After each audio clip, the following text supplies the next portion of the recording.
शुक्लाम्बरधरं विष्णुं शशिवर्णं चतुर्भुजं प्रसन्नवदनं ध्यायेत् सर्वविघ्नोपशान्तये। गुरुर्ब्रह्मा गुरुर्विष्णु गुरुर्देवो महेश्वरः गुरुः साक्षात् परब्रह्म तस्मै श्रीगुरवे नमः। सरस्वती नमस्तुभ्यं वरदे कामरूपिणी विद्यारम्भं करिष्यामि ಸಿದ್ಧಿರ್ಭವತು ಮೇ ಸದಾ. ಹರಿ ಓಂ.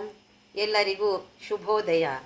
ನಮ್ಮ ಭವ್ಯವಾದ, ನಿತ್ಯವಾದ, ನಿತ್ಯ ನೂತನವಾದ, ನಿತ್ಯ ಪುರಾತನವಾದ, ನಿತ್ಯ ಸನಾತನವಾದ, ಅದ್ಭುತವಾದ, ಅತೀ ಸುಂದರವಾದ, ಪವಿತ್ರವಾದ ನಮ್ಮ ಒಳಗೆ ಇರುವಂತಹ ಈ ದೇವಾಲಯಕ್ಕೆ ಎಲ್ಲರಿಗೂ ಪ್ರೀತಿಯ ಆತ್ಮೀಯ ಸ್ವಾಗತ.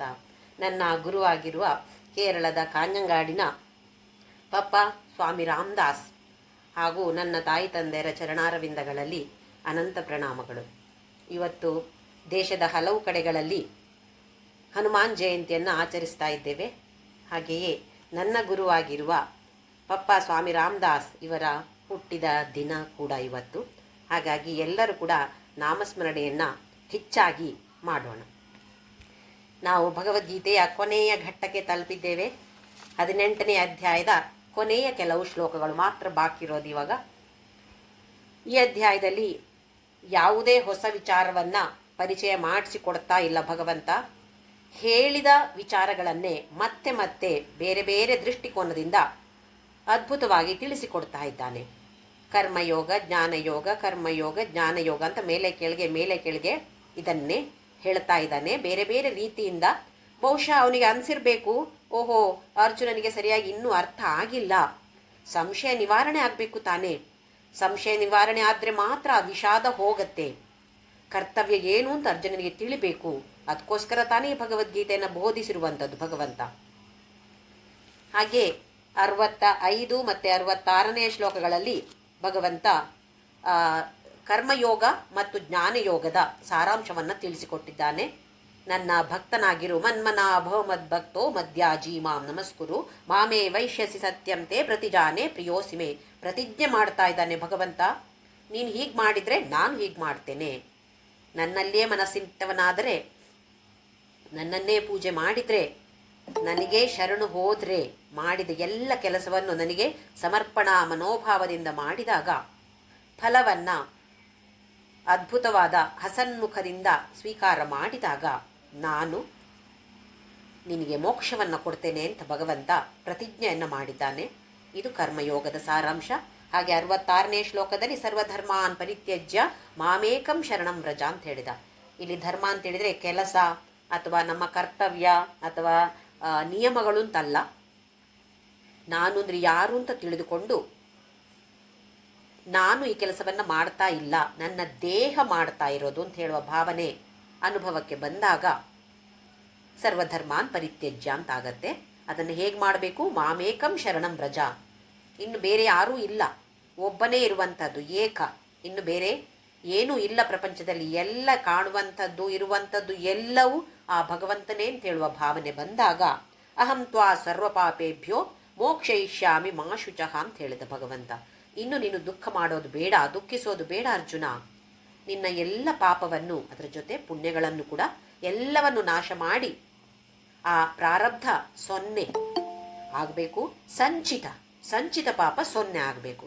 ಪ್ರಾರಬ್ಧ 0 ಆಗೋದು ಆಮೇಲೆ ಈ ದೇಹವನ್ನು ಬಿಟ್ಟು ಹೋದಾಗ, ಅಥವಾ ಪ್ರಾರಬ್ಧ 0 ಆದಾಗ ದೇಹವನ್ನು ಬಿಟ್ಟು ಹೋಗೋದು. ಪ್ರಾರಬ್ಧ ಕರ್ಮ ಅಂತ ಹೇಳೋದು ಎಲ್ಲರಿಗೂ ಇರುತ್ತೆ. ಜ್ಞಾನಿ ಆದರೂ ಕೂಡ ಪ್ರಾರಬ್ಧವನ್ನು ಅನುಭವಿಸಲೇಬೇಕಾಗತ್ತೆ. ಸಂಚಿತವನ್ನು 0 ಮಾಡಿ ಆಮೇಲೆ ಆಗಾಮಿ ಕರ್ಮ ಕೂಡ ಇಲ್ಲ. ಪ್ರಾರಬ್ಧ ದೇಹ ಬಿಟ್ಟು ಹೋದಾಗ 0 ಆಗತ್ತೆ. ಆಮೇಲೆ ನನ್ನನ್ನೇ ಸೇರಿಕೊಳ್ತೀಯ ಅರ್ಜುನ ಅಂತ ಹೇಳಿದ ಭಗವಂತ. ಮುಂದಿನ ಶ್ಲೋಕ ನೋಡೋಣ. ಇಲ್ಲಿಗೆ 66ನೇ ಶ್ಲೋಕದಲ್ಲಿ ಭಗವಂತ ಹೇಳೋದನ್ನೆಲ್ಲ ಬೋಧಿಸೋದನ್ನೆಲ್ಲ ಮುಗಿಸಿ ಕ್ಲೋಸ್ ಮಾಡಿ ಆಯಿತು. ಇನ್ನಿವಾಗ ಕೊನೆಯದಾಗೆಲ್ಲ ಪ್ಯಾಕ್ ಮಾಡಬೇಕು ತಾನೆ. ಅದಕ್ಕೆ ಏನು ಮಾಡ್ತಾನೋ ನೋಡೋಣ ಭಗವಂತ. 67ನೇ ಶ್ಲೋಕ. ಇದಂ ತೇ ನಾ ತಪಸ್ಕಾಯ ನಾ ಭಕ್ತಾಯ ಕದಾಚನ ನ ಚ ಶುಶ್ರೂಷವೇ ವಾಚ್ಯಂ ನ ಚ ಮಾಂ ಯೋಭ್ಯಸೂಯತಿ. ಇದರಲ್ಲಿ ಭಗವಂತ ಯಾರಿಗೆ ಇದನ್ನು ಹೇಳಬಾರ್ದು, ಈ ಭಗವದ್ಗೀತೆಯನ್ನು ಯಾರಿಗೆ ಬೋಧನೆ ಮಾಡಬಾರ್ದು ಅಂತೇಳಿ ಅರ್ಜುನನಿಗೆ ತಿಳಿಸ್ಕೊಡ್ತಾ ಇದ್ದಾನೆ. ಅಥವಾ ಇನ್ನೊಂದು ರಹಸ್ಯವಾಗಿ ಯಾರು ಇದಕ್ಕೆ ಅರ್ಹರು, ಭಗವದ್ಗೀತೆಯನ್ನು ಕಲಿಯೋದಿಕ್ಕೆ ಯಾರು ಅರ್ಹರು ಅಂತ ಕೂಡ ಭಗವಂತ ಹೇಳೋ ಥರ ಆಗತ್ತೆ ನಮಗೆ. ನೋಡೋಣ. ಇದಂತೆ ನಾ ತಪಸ್ಕಾಯ, ಒಂದನೇದಾಗಿ ಯಾರು ತಪಸ್ಸನ್ನು ಮಾಡೋದಿಲ್ವೋ, ಇಲ್ಲಿ ತಪಸ್ಸು ಅಂತ ಹೇಳಿದರೆ ಒಂದು ಶಿಸ್ತುಬದ್ಧವಾದ ಜೀವನವನ್ನು ನಡೆಸುವುದಿಲ್ವೋ, ಎಲ್ಲದಕ್ಕೂ ಒಂದು ಶಿಸ್ತು ಬೇಕೇ ಬೇಕು. ಯಾರು ಈ ಶಿಸ್ತನ್ನು ಪಾಲಿಸೋದಿಲ್ವೋ, ನಾ ಭಕ್ತಾಯ ಕದಾಚನ, ನನ್ನ ಭಕ್ತ ಅಲ್ಲವೋ, ನನ್ನ ಮೇಲೆ ಸ್ವಲ್ಪವೂ ಕೂಡ ಭಕ್ತಿ ಇಲ್ಲದೇ ಇದ್ದರೆ, ಆಮೇಲೆ ನತಾ ಶುಶ್ರೂಷವೇ ವಾಚ್ಯಂ, ಆಸಕ್ತಿಯೇ ಇಲ್ಲ ಭಗವದ್ಗೀತೆ ಕೇಳಬೇಕು ಅಂತ ಆಸಕ್ತಿಯೇ ಇಲ್ಲದಂತಹ ವ್ಯಕ್ತಿಗೆ, ಆಮೇಲೆ ನ ಚ ಮಾಂ ಯೋಭ್ಯಸೂಯತಿ, ಅಭಿಸೂಯತಿ ನ ಅಭಿಸೂಯತಿ ಅಂತ ಹೇಳಿದ್ರೆ ನನ್ನನ್ನು ಒಂದು ದೋಷದ ದೃಷ್ಟಿಯಿಂದ ಯಾರು ನೋಡದೇ ಇರ್ತಾರೋ, ಯಾರು ನೋಡ್ತಾರೋ. ಏನಂತ ಹೇಳಿದ್ರೆ ಕೆಲವೊಬ್ಬರು ಈ ಪುರಾಣಗಳನ್ನು ಗ್ರಂಥಗಳನ್ನು ಓದ್ತಾರೆ. ಯಾಕೆ ಅಂತ ಹೇಳಿದ್ರೆ ಅದರಲ್ಲಿ ಏನು ತಪ್ಪು ಇದೆ, ಓಹೋ ಇದು ಹೇಳಿದ್ದು ಸರಿಯಾ ಭಗವಂತ ಹೀಗೆ ಅಂತ ಹೇಳಿ ತಪ್ಪು ಕಂಡು ಹಿಡಿಯೋದಕ್ಕೆ ಅದಕ್ಕೋಸ್ಕರ ಓದೋರು ಇರ್ತಾರೆ. ಏನಂದರೆ ಲೋಪಗಳನ್ನು, ಅದರಲ್ಲಿ ಲೋಪ ಇಲ್ಲ, ಆದರೆ ನಮ್ಮ ದೃಷ್ಟಿಕೋನದಿಂದ ನಮಗೊಂದು ಲೋಪ ಕಾಣಿಸುತ್ತೆ. ಹೇಗೆ ಭಗವಂತ ಹೇಳಿದ್ನೋ, ನಾನೇ ಮಾಡಿರೋದು ಈ ಜಾತಿಯ ಪ್ರಶ್ನೆಗಳನ್ನು ನಾನೇ ಮಾಡಿರೋದು, ವಿಭಾಗಗಳನ್ನು ನಾನೇ ಮಾಡಿರೋದು ಅಂತ ಭಗವಂತ ಹೇಳಿದಾನೆ. ಗುಣಕರ್ಮ ವಿಭಾಗಯೋ ಅಂತ ಹೇಳ್ತಾ ಇಲ್ವ, ಚಾತುರ್ವರ್ಣ್ಯ ಮಯಾ ಸೃಷ್ಟಂ, ಅಲ್ಲಿಗೆ ಮಾತ್ರ ಅದನ್ನು ಮಾತ್ರ ಕಟ್ ಮಾಡಿ ಭಗವಂತ ಇದನ್ನೇ ನಾನೇ ಮಾಡಿದ್ದು ಅಂತ ಹೇಳ್ತಿದ್ದಾನೆ. ಇದು ಲೋಪ ಅಲ್ವೇ ಅಂಥೇಳಿ ನಾವು ತಪ್ಪನ್ನು ಕಂಡು ಹಿಡಿಯುವಂಥ ಬುದ್ಧಿ ಇದ್ದರೆ ಅಂಥವನಿಗೆ ಭಗವದ್ಗೀತೆಯನ್ನು ಬೋಧಿಸಬೇಡ ಅರ್ಜುನ.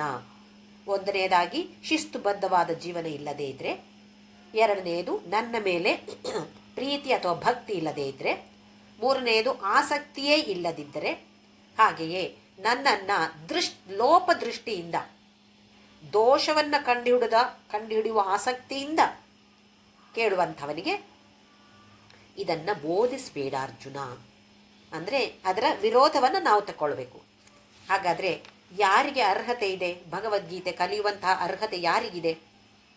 ಯಾರು ಶಿಸ್ತುಬದ್ಧವಾದ ಜೀವನವನ್ನು ನಡೆಸ್ತಾರೋ, ಯಾರಿಗೆ ಆ ಭಗವಂತನಲ್ಲಿ ಭಕ್ತಿ ಪ್ರೀತಿ ಇದೆಯೋ, ಮೂರನೇದಾಗಿ ಯಾರಿಗೆ ಆಸಕ್ತಿ ಇದೆಯೋ ಭಗವದ್ಗೀತೆಯನ್ನು ಕಲಿಬೇಕು, ಇದರ ಅರ್ಥವನ್ನು ತಿಳಿದುಕೊಳ್ಬೇಕು, ಇದನ್ನು ನಾನು ಪರಿಪಾಲಿಸಬೇಕು ಅಂತ ಯಾರಿಗೆ ಆಸಕ್ತಿ ಇದೆಯೋ, ಶ್ರದ್ಧೆ ಇದೆಯೋ ಅಂಥವನಿಗೆ.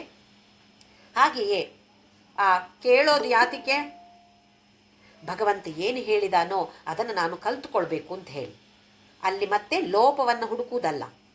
ಏನಿದ್ರು ಭಗವಂತ ಏನು ಹೇಳಿದ್ರು ಅದು ಸರಿಯೇ ಅಂತ ಹೇಳುವ ಅಂಥ ಒಂದು ನಂಬಿಕೆ ಬೇಕು, ವಿಶ್ವಾಸ ಬೇಕು ಭಗವಂತನ ಮಾತುಗಳಲ್ಲಿ, ವಚನಗಳಲ್ಲಿ. ಈ 4 ಅರ್ಹತೆಗಳು ನಮಗಿದ್ದರೆ ಹಾಗಾದರೆ ನಾವು ಭಗವದ್ಗೀತೆಯ ಉತ್ತಮ ವಿದ್ಯಾರ್ಥಿ. ಇದು ನಮ್ಮಲ್ಲಿ ಇದೆಯೋ ಇಲ್ವೋ? ಖಂಡಿತವಾಗಿಯೂ ಇದೆಲ್ಲವೂ ನಮ್ಮಲ್ಲಿ ಇದೆ. ಹಾಗಾಗಿ ಭಗವಂತ ನಮ್ಮನ್ನು ಈ 18 ಅಧ್ಯಾಯವನ್ನು ಓದಿ ಅದರ ಅರ್ಥವನ್ನು ತಿಳಿದುಕೊಳ್ಳುವಂತಹ ಒಂದು ಅವಕಾಶವನ್ನು ಭಗವಂತ ನಮಗೆ ಒದಗಿಸಿಕೊಟ್ಟಿದ್ದಾನೆ. ಇಲ್ಲ ಅಂದರೆ ಈ ಅವಕಾಶ ನಮಗೆ ಖಂಡಿತವಾಗಿಯೂ ಸಿಗ್ತಿರಲಿಲ್ಲ. ಮುಂದಿನ ಶ್ಲೋಕ 68ನೇ ಶ್ಲೋಕ. ಯೈಮಂ ಪರಮಂ ಗುಹ್ಯಂ ಮದ್ಭಕ್ತೇಷ್ವಭಿಧಾಸ್ಯತಿ ಭಕ್ತಿಂ ಮಯಿ ಪರಾಂ ಕೃತ್ವಾ ಮಾಮೇ ವೈಶ್ಯತ್ಯ ಸಂಶಯಃ. ಈ ಶ್ಲೋಕದಲ್ಲಿ ಭಗವಂತ ಯಾರು ಭಗವದ್ಗೀತೆಯನ್ನು ತಿಳಿಸಿಕೊಡ್ತಾರೋ, ಕಲಿಸಿಕೊಡ್ತಾರೋ, ಬೋಧಿಸ್ತಾರೋ ಅವರ ಬಗ್ಗೆ ಭಗವಂತ ಹೇಳ್ತಿದ್ದಾನೆ. ಈ ಶ್ಲೋಕ ಮತ್ತು ಮುಂದಿನ ಶ್ಲೋಕ, ಈ 2 ಶ್ಲೋಕಗಳು 68, 69 ಶ್ಲೋಕ ಭಗವದ್ಗೀತೆಯ ಟೀಚರ್ಸ್ ಇರ್ತಾರಲ್ವಾ ಅವರಿಗೆ ಒಂದು ಥಮ್ಸಪ್ ಮಾಡ್ತಿದ್ದಾನೆ ಭಗವಂತ. ಈ ಪರಮ ಗುಹ್ಯವಾದ ಮದ್ಭಕ್ತೇಷ್ವಭಿದಾಸ್ಯತಿ ಭಕ್ತಿಮಯಿ ಪರಾಂ ಕೃತ್ವ, ಅಭಿದಾಸ್ಯತಿ ಯಾರು ಇದನ್ನು ತಿಳಿಸಿಕೊಡ್ತಾರೋ, ಹೇಗಿರುವ ಭಗವದ್ಗೀತೆ? ಪರಮ ಗುಹ್ಯವಾದ ಭಗವದ್ಗೀತೆಯನ್ನು ಯಾರು ತಿಳಿಸಿಕೊಡ್ತಾರೋ, ಹೇಗೆ? ಭಕ್ತಿಮಯಿ ಪರಾಂ ಕೃತ್ವ, ನಾನು ಹೇಳಿಕೊಡ್ತೇನೆ. ಅವರೆಲ್ಲ ಕಲಿಯೋರು, ನಾನು ಹೇಳಿಕೊಡೋರು ಅಂತ ಈ ದೃಷ್ಟಿಯಿಂದ ಅಲ್ಲ.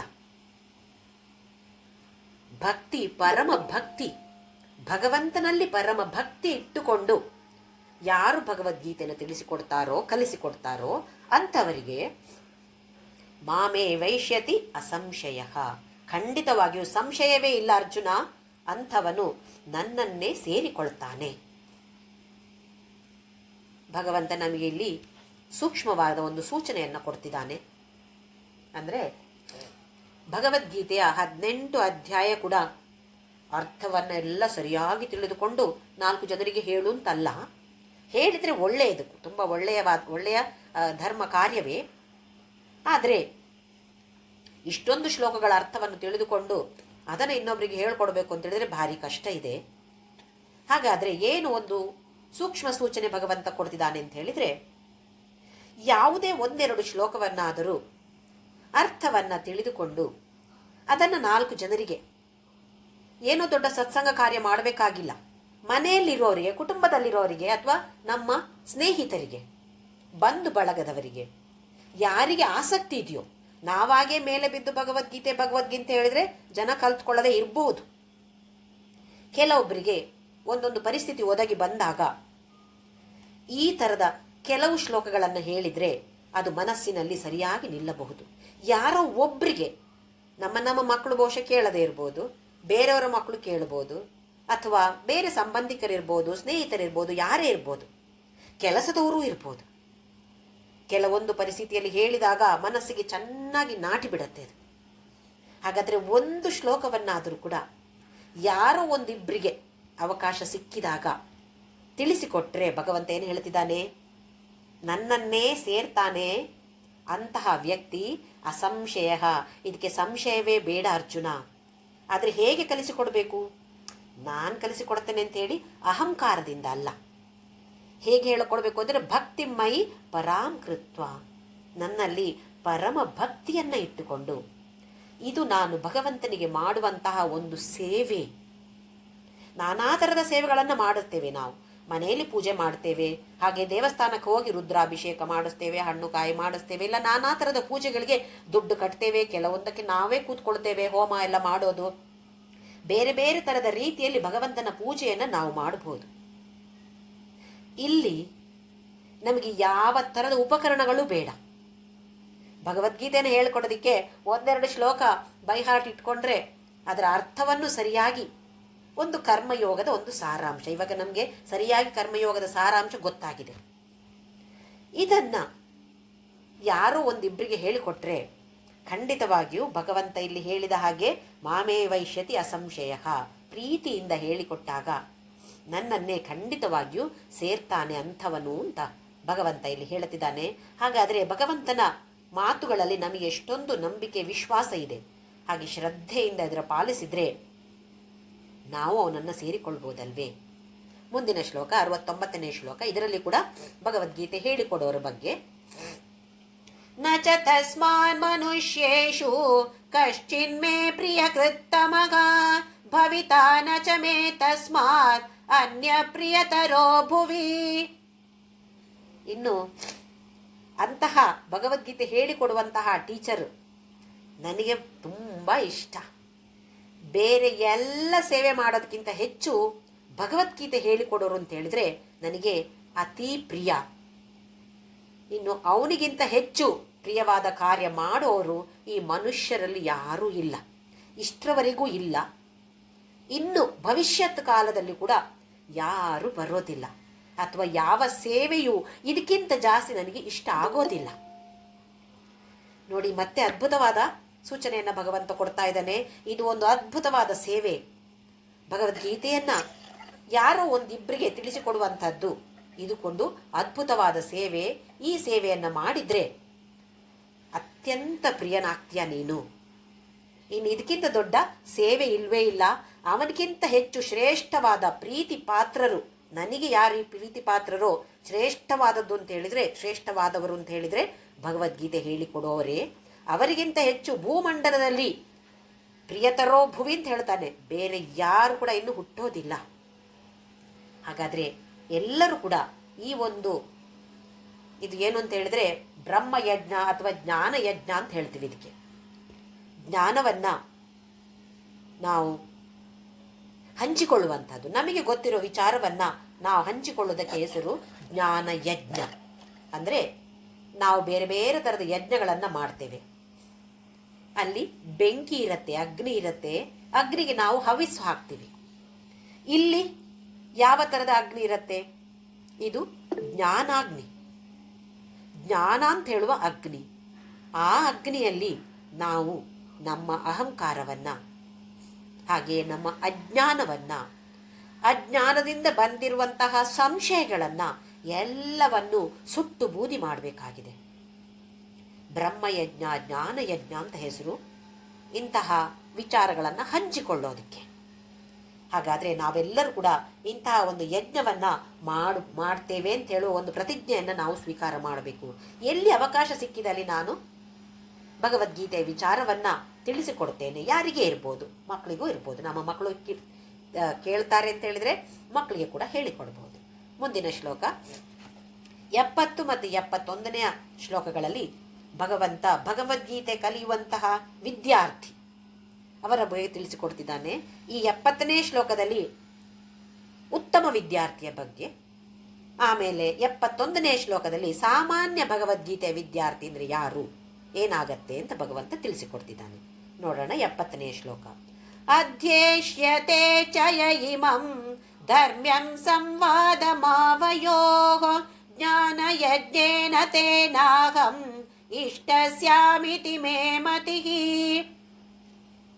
ಅಧ್ಯೇಷ್ಯತೆ ಅಂದರೆ ಯಾರು ಅಧ್ಯಯನ, ಇಮಂ ಧರ್ಮ್ಯಂ ಸಂವಾದಂ ಆವಯೋಃ.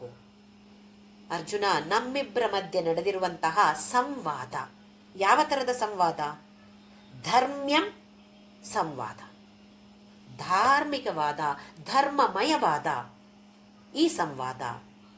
ಧಾರ್ಮಿಕವಾದ ಅಂತ ಹೇಳಿದರೆ ಅಥವಾ ಧರ್ಮಮಯವಾದ ಅಂತ ಹೇಳಿದರೆ, ಈ ಭಗವದ್ಗೀತೆ ಅಂತ ಹೇಳೋದು ವೇದಗಳ ಸಾರಾಂಶ, ಉಪನಿಷತ್ತಿನ ಸಾರಾಂಶವೇ ಈ ಭಗವದ್ಗೀತೆ.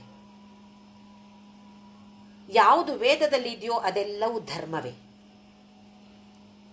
ಇದು ವೇದದ ಸಾರಾಂಶ ಆದ ಕಾರಣ ಇದು ಕೂಡ ಧರ್ಮ್ಯಂ ಸಂವಾದ, ನಮ್ಮಿಬ್ಬರ ಮಧ್ಯೆ ನಡೆದಿರುವಂತಹ ಈ ಸಂವಾದ. ಏನು ಸಂವಾದ ಅಂತ ಹೇಳಿದರೆ, ವಾದ ಅಂತ ಹೇಳಿದರೆ ನಾವು ಈಗ ವಿಚಾರ ವಿನಿಮಯ ಮಾಡ್ತೇವೆ. ಸಂವಾದದಲ್ಲಿ ಏನು ವ್ಯತ್ಯಾಸ ಅಂತ ಹೇಳಿದರೆ ಅದು ಕೂಡ ವಿಚಾರ ವಿನಿಮಯವೇ, ಒಬ್ಬರು ಇನ್ನೊಬ್ಬರಿಗೆ ಹೇಳುವಂಥದ್ದು. ಏನು ವ್ಯತ್ಯಾಸ ವಾದ ಮತ್ತು ಸಂವಾದಕ್ಕೆ ಅಂತ ಹೇಳಿದರೆ, ಈ ಸಂವಾದ ಅಂತ ಹೇಳುವ ಪರಿಸ್ಥಿತಿಯಲ್ಲಿ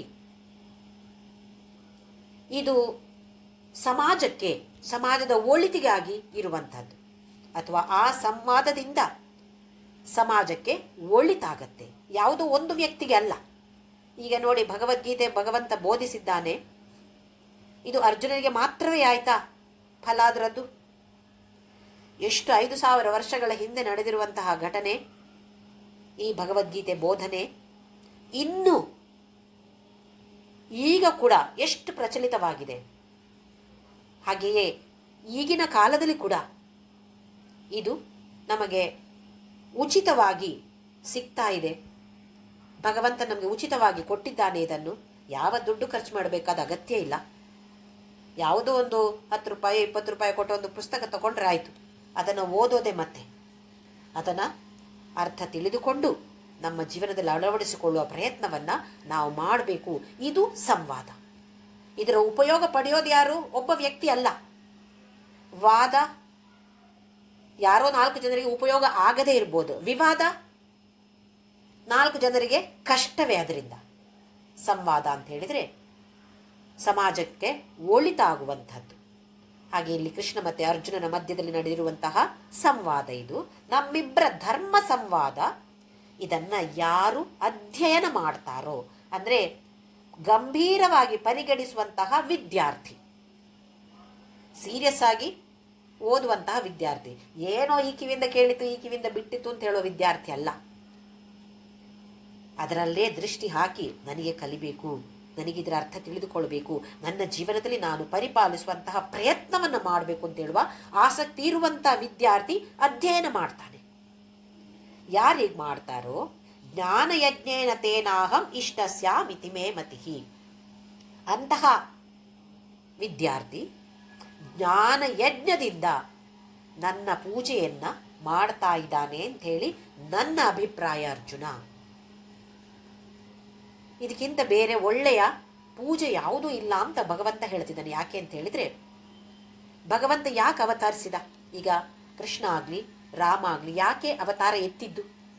ಯದಾ ಯದಾ ಹಿ ಧರ್ಮಸ್ಯ ಗ್ಲಾನಿರ್ಭವತಿ ಭಾರತ ಅಭ್ಯುತ್ಥಾನಮಧರ್ಮಸ್ಯ ಅಂತ ಹೇಳಿದ್ದಾನೆ.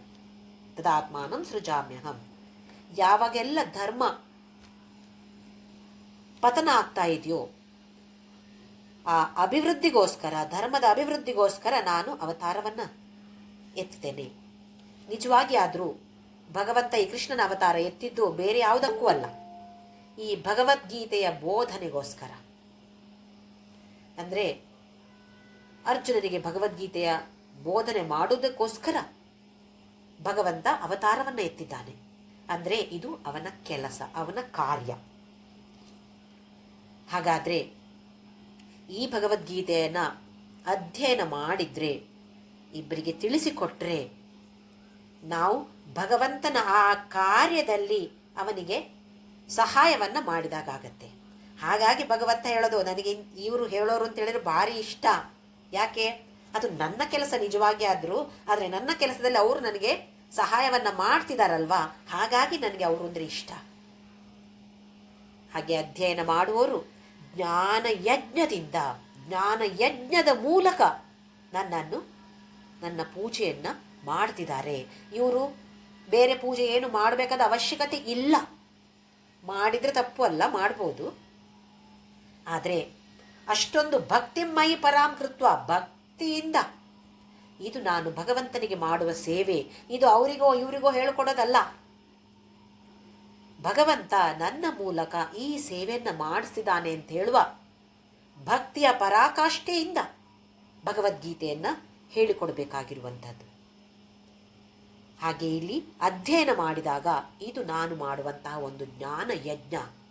ಈ ಯಜ್ಞದಲ್ಲಿ ಅಗ್ನಿ ಅಂತ ಹೇಳೋದು ಜ್ಞಾನ, ಜ್ಞಾನಾಗ್ನಿ. ನನ್ನಲ್ಲಿರುವ ಅಹಂಕಾರ, ಹಾಗೆಯೇ ಅಜ್ಞಾನದಿಂದ ಬಂದಿರುವಂತಹ ಎಲ್ಲ ಸಂಶಯಗಳನ್ನು ಈ ಜ್ಞಾನಾಗ್ನಿಯಲ್ಲಿ ಹವಿಸ್ಸಾಗಿ ಅರ್ಪಣೆ ಮಾಡ್ತಾ ಇದ್ದೇನೆ.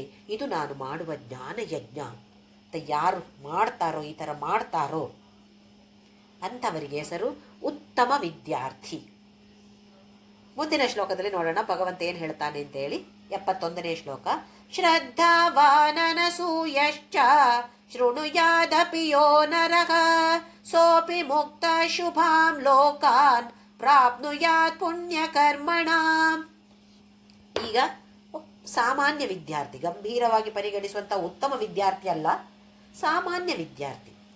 ಯಾರು ಸಾಮಾನ್ಯ ವಿದ್ಯಾರ್ಥಿ ಅಂದರೆ, ಶ್ರದ್ಧಾವಾನ್ ಅನಸೂಯಶ್ಚ ಶೃಣುಯಾದಪಿ ಯೋ ನರಃ. ಯಾವುದೇ ಒಬ್ಬ ಮನುಷ್ಯ ಶ್ರದ್ಧೆಯಿಂದ, ಅನಸೂಯ, ಇಲ್ಲಿ ಅನಸೂಯ ಅಂತ ಹೇಳಿದ್ರೆ ಕೃಷ್ಣನ ಮೇಲೆ ಅಸೂಯೆ ಅಂತಲ್ಲ, ಅವನಲ್ಲಿ ಲೋಪವನ್ನು ಹುಡುಕದೇ ಇರುವಂತಹ ದೃಷ್ಟಿ. ಅವನು ಹೀಗೆ ಹೇಳಿದ್ದು ತಪ್ಪು, ಹೀಗೆ ಕಂಡುಹಿಡಿಯುವಂಥದ್ದು ಅಲ್ಲ. ಶ್ರದ್ಧೆಯಿಂದ, ಅಸೂಯೆ ಇಲ್ಲದೇ ಇರುವಂತಹ ಬುದ್ಧಿಯಿಂದ ಕೇಳಿದ್ರು, ಶೃಣುಯಾದಪಿ, ಅದರ ಅಧ್ಯಯನ ಮಾಡಲಿಲ್ಲ, ಸರಿ ಪರವಾಗಿಲ್ಲ, ಕೇಳಿದ್ರೂ ಸಾಕು ಅಂತ ಭಗವಂತ ಹೇಳ್ತಿದ್ದಾನೆ. ನೋಡಿ ಎಷ್ಟೊಂದು ಪ್ರಾಮುಖ್ಯತೆಯನ್ನು ಭಗವಂತ ಈ ಭಗವದ್ಗೀತೆಗೆ ಕೊಡ್ತಾ ಇದ್ದಾನೆ. ಶೃಣುಯಾದಪಿ ಯೋ ನರಃ ಸೋ ಅಪಿ ಸಹ ಅಪಿ, ಅವನು ಕೂಡ ಮುಕ್ತನಾಗ್ತಾನೆ. ಶುಭಾಂ ಲೋಕಾನ್ ಪ್ರಾಪ್ನುಯಾತ್ ಪುಣ್ಯಕರ್ಮಣ, ಉತ್ತಮವಾದ ಲೋಕವನ್ನು, ಮುಕ್ತನಾಗಿ ಉತ್ತಮವಾದ ಲೋಕಗಳನ್ನು ಸೇರ್ತಾನೆ. ಯಾವ ಥರದ ಲೋಕವನ್ನು ಸೇರ್ತಾನಂತೆ? ಪುಣ್ಯಕರ್ಮ ಮಾಡಿದವರು ಯಾವ ಲೋಕಕ್ಕೆ ಹೋಗ್ತಾರೋ, ಈ ಶತರುದ್ರ, ಅತಿರುದ್ರ, ಮಹಾರುದ್ರ ಯಾಗಗಳನ್ನು ಮಾಡ್ತಾರೆ ನೋಡಿ, ಬಹಳ ಪುಣ್ಯವಾದ ಕಾರ್ಯ ಅಂತ ಹೇಳ್ತಾರೆ. ಅಂತಹ ಕರ್ಮಗಳನ್ನು ಮಾಡಿದಂಥವರು ಯಾವ ಉತ್ತಮ ಲೋಕಕ್ಕೆ, ಸ್ವರ್ಗವೇ ಇರ್ಬೋದು ಅಥವಾ ಬೇರೆ ಇನ್ನು ಒಳ್ಳೆಯ ಜನ್ಮ, ಇದೇ ಭೂಲೋಕದಲ್ಲೇ ಇರ್ಬೋದು, ಉತ್ತಮವಾದ ಜನ್ಮ ಅದು ಇರ್ಬೋದು, ಆ ಬೇರೆ ಲೋಕಗಳನ್ನು ಪಡಿತಾರೋ ಅಂತಹ ಲೋಕಗಳನ್ನು ಬರೇ ಶ್ರದ್ಧೆಯಿಂದ ಯಾರು ಭಗವದ್ಗೀತೆ ಶ್ರವಣ ಮಾಡ್ತಾರೋ ಅಂತಹ ಲೋಕಗಳನ್ನು ಪಡಿತಾರೆ. ಗಂಭೀರವಾದ ಉತ್ತಮವಾದ ವಿದ್ಯಾರ್ಥಿ ಅಲ್ಲ, ಸಾಮಾನ್ಯ ವಿದ್ಯಾರ್ಥಿ, ಶ್ರದ್ಧೆಯಿಂದ. ಕೆಲವೊಂದ್ಸಲ ನೋಡಿ ನಾವು ಕೇಳ್ತೇವೆ, ಯಾರೋ ಫ್ರೆಂಡ್ಸ್ ಸ್ನೇಹಿತರ ಜೊತೆ ಒಂದು ಸತ್ಸಂಗಕ್ಕೆ ಹೋಗ್ತೇವೆ. ಓಹೋ, ಅಲ್ಲಿ ಸತ್ಸಂಗ ನೋಡಿದರೆ ಒಂದು ಬೇರೆ ಭಾಷೆಯಲ್ಲಿದೆ, ನನಗೆ ಅರ್ಥವೇ ಆಗೋದಿಲ್ಲ ಆ ಭಾಷೆ. ಆದರೂ ಒಂದು ಶ್ರದ್ಧೆ, ಏನು ಅದೇನೋ ಭಗವಂತ ಹೇಳಿದ ಭಗವದ್ಗೀತೆಯನ್ನು ಅವರು ಹೇಳಿಕೊಡ್ತಿದ್ದಾರೆ, ನನಗೆ ಭಾಷೆ ಬರದೇ ಇದ್ರ ತೊಂದರೆಯನ್ನು ನಾನು ಕೂತ್ಕೊಳ್ತೇನೆ. ನಮಗೆ ಕೆಲವೊಂದ್ಸಲ ಭಜನೆ ನೋಡಿ ಏನೂ ಅರ್ಥ ಆಗೋದಿಲ್ಲ, ಅದರ ತಲೆ ಬುಡ ಅರ್ಥ ಆಗೋದಿಲ್ಲ. ಭಜನೆಯಲ್ಲಿ ಏನು ಹೇಳ್ತಿದ್ದಾರೆ, ಏನೋ ರಾಮಕೃಷ್ಣ ಹೆಸರು ಬರ್ತಾ ಇದೆ ಗೊತ್ತಾಗ್ತಿದೆ ಅಷ್ಟೇ ಹೊರತು ಅದರ ಅರ್ಥ ಆಗೋದೇ ಇಲ್ಲ. ಆದರೂ ಇಷ್ಟೊಂದು ಅರ್ಥ ಆಗದೇ ಇದ್ದರೂ ಕೂಡ ಯಾವುದೋ ಒಂದು ಹೇಳಲಾರದ ಒಂದು ಸಂತೋಷ ಇರುತ್ತೆ ಕೆಲವೊಂದು ಭಜನೆಯನ್ನು ಕೇಳಿದಾಗ, ಅಲ್ವೇ? ಹಾಗೆ ಇಲ್ಲಿ ಭಗವಂತ ಏನು ಹೇಳ್ತಿದ್ದಾನೆ, ಸುಮ್ಮನೆ ಕೇಳಿದ್ರೂ ಸಾಕು, ಹೇಳಿದ್ರೆ ಇನ್ನೂ ಉತ್ತಮ, ಹೇಳದಿದ್ರೂ ಪರವಾಗಿಲ್ಲ, ಕೇಳಿದ್ರೂ ಸಾಕು ಅಂತ ಹೇಳ್ತಾನೆ ಭಗವಂತ. ಶೃಣುಯಾತಪಿ ಕೇಳಿದ್ರೂ ಕೂಡ ಅಂತಹ ಮನುಷ್ಯ ಮುಕ್ತನಾಗ್ತಾನೆ, ಉತ್ತಮವಾದ ಲೋಕಗಳನ್ನು ಪಡಿತಾನೆ. ಅಂದರೆ ಉತ್ತಮ ಲೋಕ ಅಂದರೆ ಒಂದು ಸ್ವರ್ಗ ಅಂತ ಇಟ್ಕೊಳ್ಳೋಣ. ಸ್ವರ್ಗಕ್ಕೆ ಹೋದ್ರು ಮತ್ತೆ ಬರಬೇಕಿಲ್ಲಿಗೆ ವಾಪಸ್ ಭೂಲೋಕಕ್ಕೆ. ಇದು ನಮಗೆ ಗೊತ್ತಿದೆ. 9ನೇ ಅಧ್ಯಾಯದಲ್ಲಿ ರಾಜವಿದ್ಯಾ ರಾಜಗುಹ್ಯ ಯೋಗದಲ್ಲಿ ಭಗವಂತ ತಿಳಿಸಿಕೊಡ್ತಾನೆ. ತುಂಬ ಪುಣ್ಯ ಕೆಲಸ ಮಾಡಿ ಓಹೋ ಸ್ವರ್ಗಕ್ಕೆ ಹೋಗಿ ಆಮೇಲೆ ಅಲ್ಲಿ ಎಲ್ಲ ಖರ್ಚಾಗತ್ತೆಲ್ಲ, ನಮ್ಮ ಪುಣ್ಯ ಎಲ್ಲ ಖರ್ಚಾಗಿ ಹೋಗತ್ತೆಲ್ಲ, ಪರ್ಸು ಖಾಲಿ ಆದಾಗ ಪುನಃ ಬಾ ಈ ಪ್ರಪಂಚಕ್ಕೆ ಬರಬೇಕು. ಆದರೂ ಅದು ಒಳ್ಳೆಯದೇ ತಾನೆ, ಪುಣ್ಯ ಕಾರ್ಯವೇ ತಾನೆ. ಹೀಗೆ ಮಾಡ್ತಾ ಮಾಡ್ತಾ ಪುಣ್ಯ ಕಾರ್ಯಗಳನ್ನು ಮಾಡ್ತಾ ಮಾಡ್ತಾ ಮುಂದಕ್ಕೆ ಹೋಗಿ ಕೊನೆಯದಾಗಿ ಪುಣ್ಯ ಕಾರ್ಯಗಳು ಕೂಡ 0 ಆಗಿಬಿಡುತ್ತೆ. ಅಂದರೆ ಯಾವ ಫಲವೂ ನಮಗೆ ಇಲ್ಲದೆ ಆಗತ್ತೆ ಅಂತ ಭಗವಂತ ಹೇಳ್ತಿದ್ದಾನೆ. ಹಾಗಾಗಿ ಯಾರಾದರೂ ಕೇಳ್ತಾರೆ ಅಂತಾದರೂ ಭಗವದ್ಗೀತೆಯನ್ನು ಅವರಿಗೆ ಶ್ರವಣ ಮಾಡಿಸ್ಬೋದು, ನಾವು ಹೇಳ್ಬೋದು. ತಪ್ಪಾಗಿ ಕೆಲವೊಂದು ಕಡೆ ಸ್ಪಷ್ಟತೆ ಇಲ್ಲ ಆದರೂ ಪರವಾಗಿಲ್ಲ, ಭಗವಂತ ಅದಕ್ಕೆ ಪ್ರಾಮುಖ್ಯತೆ ಹೆಚ್ಚು ಕೊಟ್ಟಿಲ್ಲ. ಇಲ್ಲಿ ನಮ್ಮಲ್ಲಿ ನಮಗೆ ಹೇಗಾಗತ್ತೋ ಆ ರೀತಿಯಲ್ಲಿ, ನಮಗೆ ತೋರಿದ ರೀತಿಯಲ್ಲಿ ಸ್ಪಷ್ಟತೆ ಇದ್ದರೆ ತುಂಬ ಉತ್ತಮ, ಇಲ್ಲ ಅಂದರೂ ಪರವಾಗಿಲ್ಲ, ನಮಗೆ ತೋರಿದ ರೀತಿಯಲ್ಲಿ ಭಗವದ್ಗೀತೆಯನ್ನು ಹೇಳಿ ಬೇರೆಯವರಿಗೂ ಪುಣ್ಯ, ನಮಗೂ ಪುಣ್ಯ, ಕೇಳೋರಿಗೂ ಪುಣ್ಯ, ಹೇಳೋರಿಗೂ ಪುಣ್ಯ. ಈಗ ಕೆಲವೊಂದು ಸಲ ವೃದ್ಧರಾಗಿರ್ಬೋದು ಅಥವಾ ರೋಗಿ ಆಗಿರ್ಬೋದು, ಆಯಿತು ಇನ್ನೇನು ಕೆಲವು ದಿನಗಳಲ್ಲಿ ಇಹ ಲೋಕವನ್ನು ತ್ಯಜಿಸ್ತಾರೆ ಅಂತ ಹೇಳಿರ್ತಾರೆ. ಖಂಡಿತವಾಗಿಯೂ ಅಂಥವರ ಹತ್ರ ಕೂತ್ಕೊಂಡು ಸ್ವಲ್ಪವಾದರೂ ಭಗವದ್ಗೀತೆಯನ್ನು ಹೇಳುವಂತೆ ಒಂದು ವ್ರತವನ್ನು ತಗೊಳ್ಬೇಕು ನಾವೆಲ್ಲರೂ ಕೂಡ. ಜನ ಹಾಗಾಗಬೇಕು ಅಂತ ಕೋರಿಕೆ ಅಲ್ಲ, ಜನ ಕಷ್ಟ ಬರಲಿ ನನಗೆ ಹೋಗಲಿ ಭಗವದ್ಗೀತೆ ಹೇಳುವಂಥ ಅವಕಾಶ ಸಿಕ್ಕಲಿ ಅಂತಲ್ಲ, ಅದು ಕೋರಿಕೆ ಅಲ್ಲ. ಯಾರಾದರೂ ಹಾಗಿದ್ದರೆ ನಾನು ಈ ಒಂದು ಸೇವೆಯನ್ನು ಮಾಡ್ತೇನೆ, ನನಗೂ ಪುಣ್ಯ ಸಿಗತ್ತೆ, ಆ ಕೇಳಿದಂತಹ ವ್ಯಕ್ತಿಗೆ ಕೂಡ ಖಂಡಿತವಾಗಿಯೂ ಉತ್ತಮವಾದ ಲೋಕ ಸಿಗತ್ತೆ ಅಂತ ಭಗವಂತ ಆಶ್ವಾಸನೆ ಕೊಟ್ಟಿದ್ದಾನೆ. ಹಾಗಾಗಿ ಖಂಡಿತವಾಗಿಯೂ ನಾವು ಈ ಒಂದು ವ್ರತವನ್ನು ನಾವು ಕೈಗೆ ತಗೊಳ್ಬೋದು. ಮುಂದಿನ ಶ್ಲೋಕ 72ನೇದು. ಕಚ್ಚಿದೇತಚ್ಯುತಂ ಪಾರ್ಥ ತ್ವಯೈಕಾಗ್ರೇಣ ಚೇತಸ ಕಚ್ಚಿದ ಜ್ಞಾನ ಸಂಮೋಹಕ ಪ್ರನಷ್ಟಸ್ತೆ ಧನಂಜಯ. ಈಗ ಭಗವಂತ ಅರ್ಜುನನ ಹತ್ರ ಕೇಳ್ತಿದ್ದಾನೆ, ಇದನ್ನು ಕೇಳಿ ಪಾರ್ಥ ಹೇಗೆ ಕೇಳಿದ್ಯಾ? ಒಂದೇ ದೃಷ್ಟಿಯಿಂದ ಏಕಾಗ್ರತೆಯಿಂದ ಕೇಳಿದ್ಯಾ ಅರ್ಜುನ? ಇಲ್ಲ ಮನಸ್ಸು ಆ ಕಡೆ ಈ ಕಡೆ ಆ ಕಡೆ ಹಾಕಿದ್ಯಾ? ಏಕಾಗ್ರತೆಯಿಂದ ನಾನು ಹೇಳಿದ್ದನ್ನೆಲ್ಲ ಕೇಳಿದ್ಯಾ?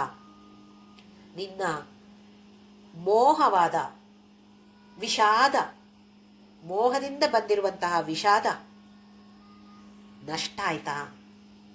ಪ್ರನಷ್ಟ. ನಷ್ಟ ಅಂತ ಹೇಳಿದರೆ ಗೊತ್ತಿದೆ ನಮಗೆ, ಪ್ರನಷ್ಟ. ಅಂತ ಹೇಳೋದು ಸೇರಿದರೆ ಶ್ರೇಷ್ಠವಾದದ್ದು, ಅಂದರೆ ಉತ್ತಮವಾಗಿ ನಷ್ಟ ಆಯ್ತಾ ಇಲ್ವಾ? ಎಲ್ಲ ಹೋಯ್ತಾ ಇಲ್ವಾ? ಸಂಶಯದಿಂದೆಲ್ಲ ಹೋಯ್ತಾ ಇಲ್ವಾ? ಅಂದರೆ ಭಗವಂತನಿಗೀಗ ಗೊತ್ತಾಗಬೇಕಾಗಿದೆ, ಒಳ್ಳೆಯ ಟೀಚರ್ ಹೌದಾ ಅಲ್ವಾ ಭಗವಂತ? ಎಲ್ಲ ಅರ್ಜುನನಿಗೆ ಅರ್ಥ ಆಯಿತು ಅಂತೇಳಿ ಆದರೆ, ಸಂಶಯ ನಾಶ ಆಯಿತು ಅಂತ ಆದರೆ ಚೆನ್ನಾಗಿ ಹೇಳಿಕೊಟ್ಟಿದ್ದಾನೆ. ಶಿಷ್ಯನಿಗೆ ಸರಿಯಾಗಿ ಅರ್ಥ ಆಗಿದೆ ಅಂತ ಆದರೆ ಅದರಲ್ಲಿ ಆ ಗುರು ಯಾರು ಬೋಧನೆ ಮಾಡ್ತಾರೋ ಅವರ ಎಫಿಷಿಯನ್ಸಿ ಕೂಡ ಇದೆ ಅದರಲ್ಲಿ. ಶಿಷ್ಯನು ಕೂಡ ಉತ್ತಮವಾದ ಶಿಷ್ಯ. ಇಲ್ಲಿ ಜಗದ್ಗುರುವಾದ ಆ ಪರಮಾತ್ಮನೇ ಗುರುವಾಗಿದ್ದಾಗ ಸಂಶಯ ಉಳಿಯತ್ತಾ? ಆದರೂ ನೋಡಿ, ಇಷ್ಟೊಂದು ಶ್ಲೋಕಗಳು ಹೇಳಬೇಕಾಯ್ತು ಭಗವಂತ ಅರ್ಥ ಆಗಬೇಕು ಅಂತಾದರೆ ಯಾರಿಗೆ? ಶ್ರೇಷ್ಠನಾದ ವಿದ್ಯಾರ್ಥಿ ಅರ್ಜುನ ನಮ್ಮಾಗ ಏಕಾಗ್ರ ಮನಸ್ಸಿಂದ ಕೇಳಿರಬಹುದು. ಅದಕ್ಕೆ ಭಗವಂತ ಕೇಳಿದಾನೆ, ತ್ವಯೈಕಾಗ್ರೇಣ ಚೇತಸ, ನಿನ್ನ ಮನಸ್ಸು ಏಕಾಗ್ರದಲ್ಲಿ ಇಟ್ಟುಕೊಂಡು ಕೇಳಿದ್ಯಾ ಅರ್ಜುನ?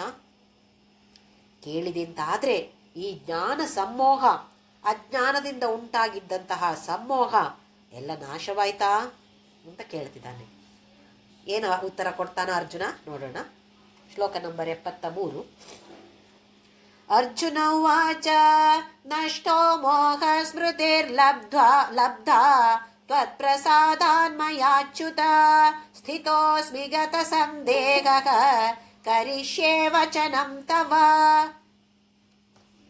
ಈಗ ಅರ್ಜುನ ಹೇಳ್ತಾನೆ ನೋಡಿ, ಈ ಶ್ಲೋಕದಲ್ಲಿ ಮೊದಲನೆಯ ಶಬ್ದ ನಷ್ಟ, ಮೊದಲನೆಯ ಪದ ನಷ್ಟ.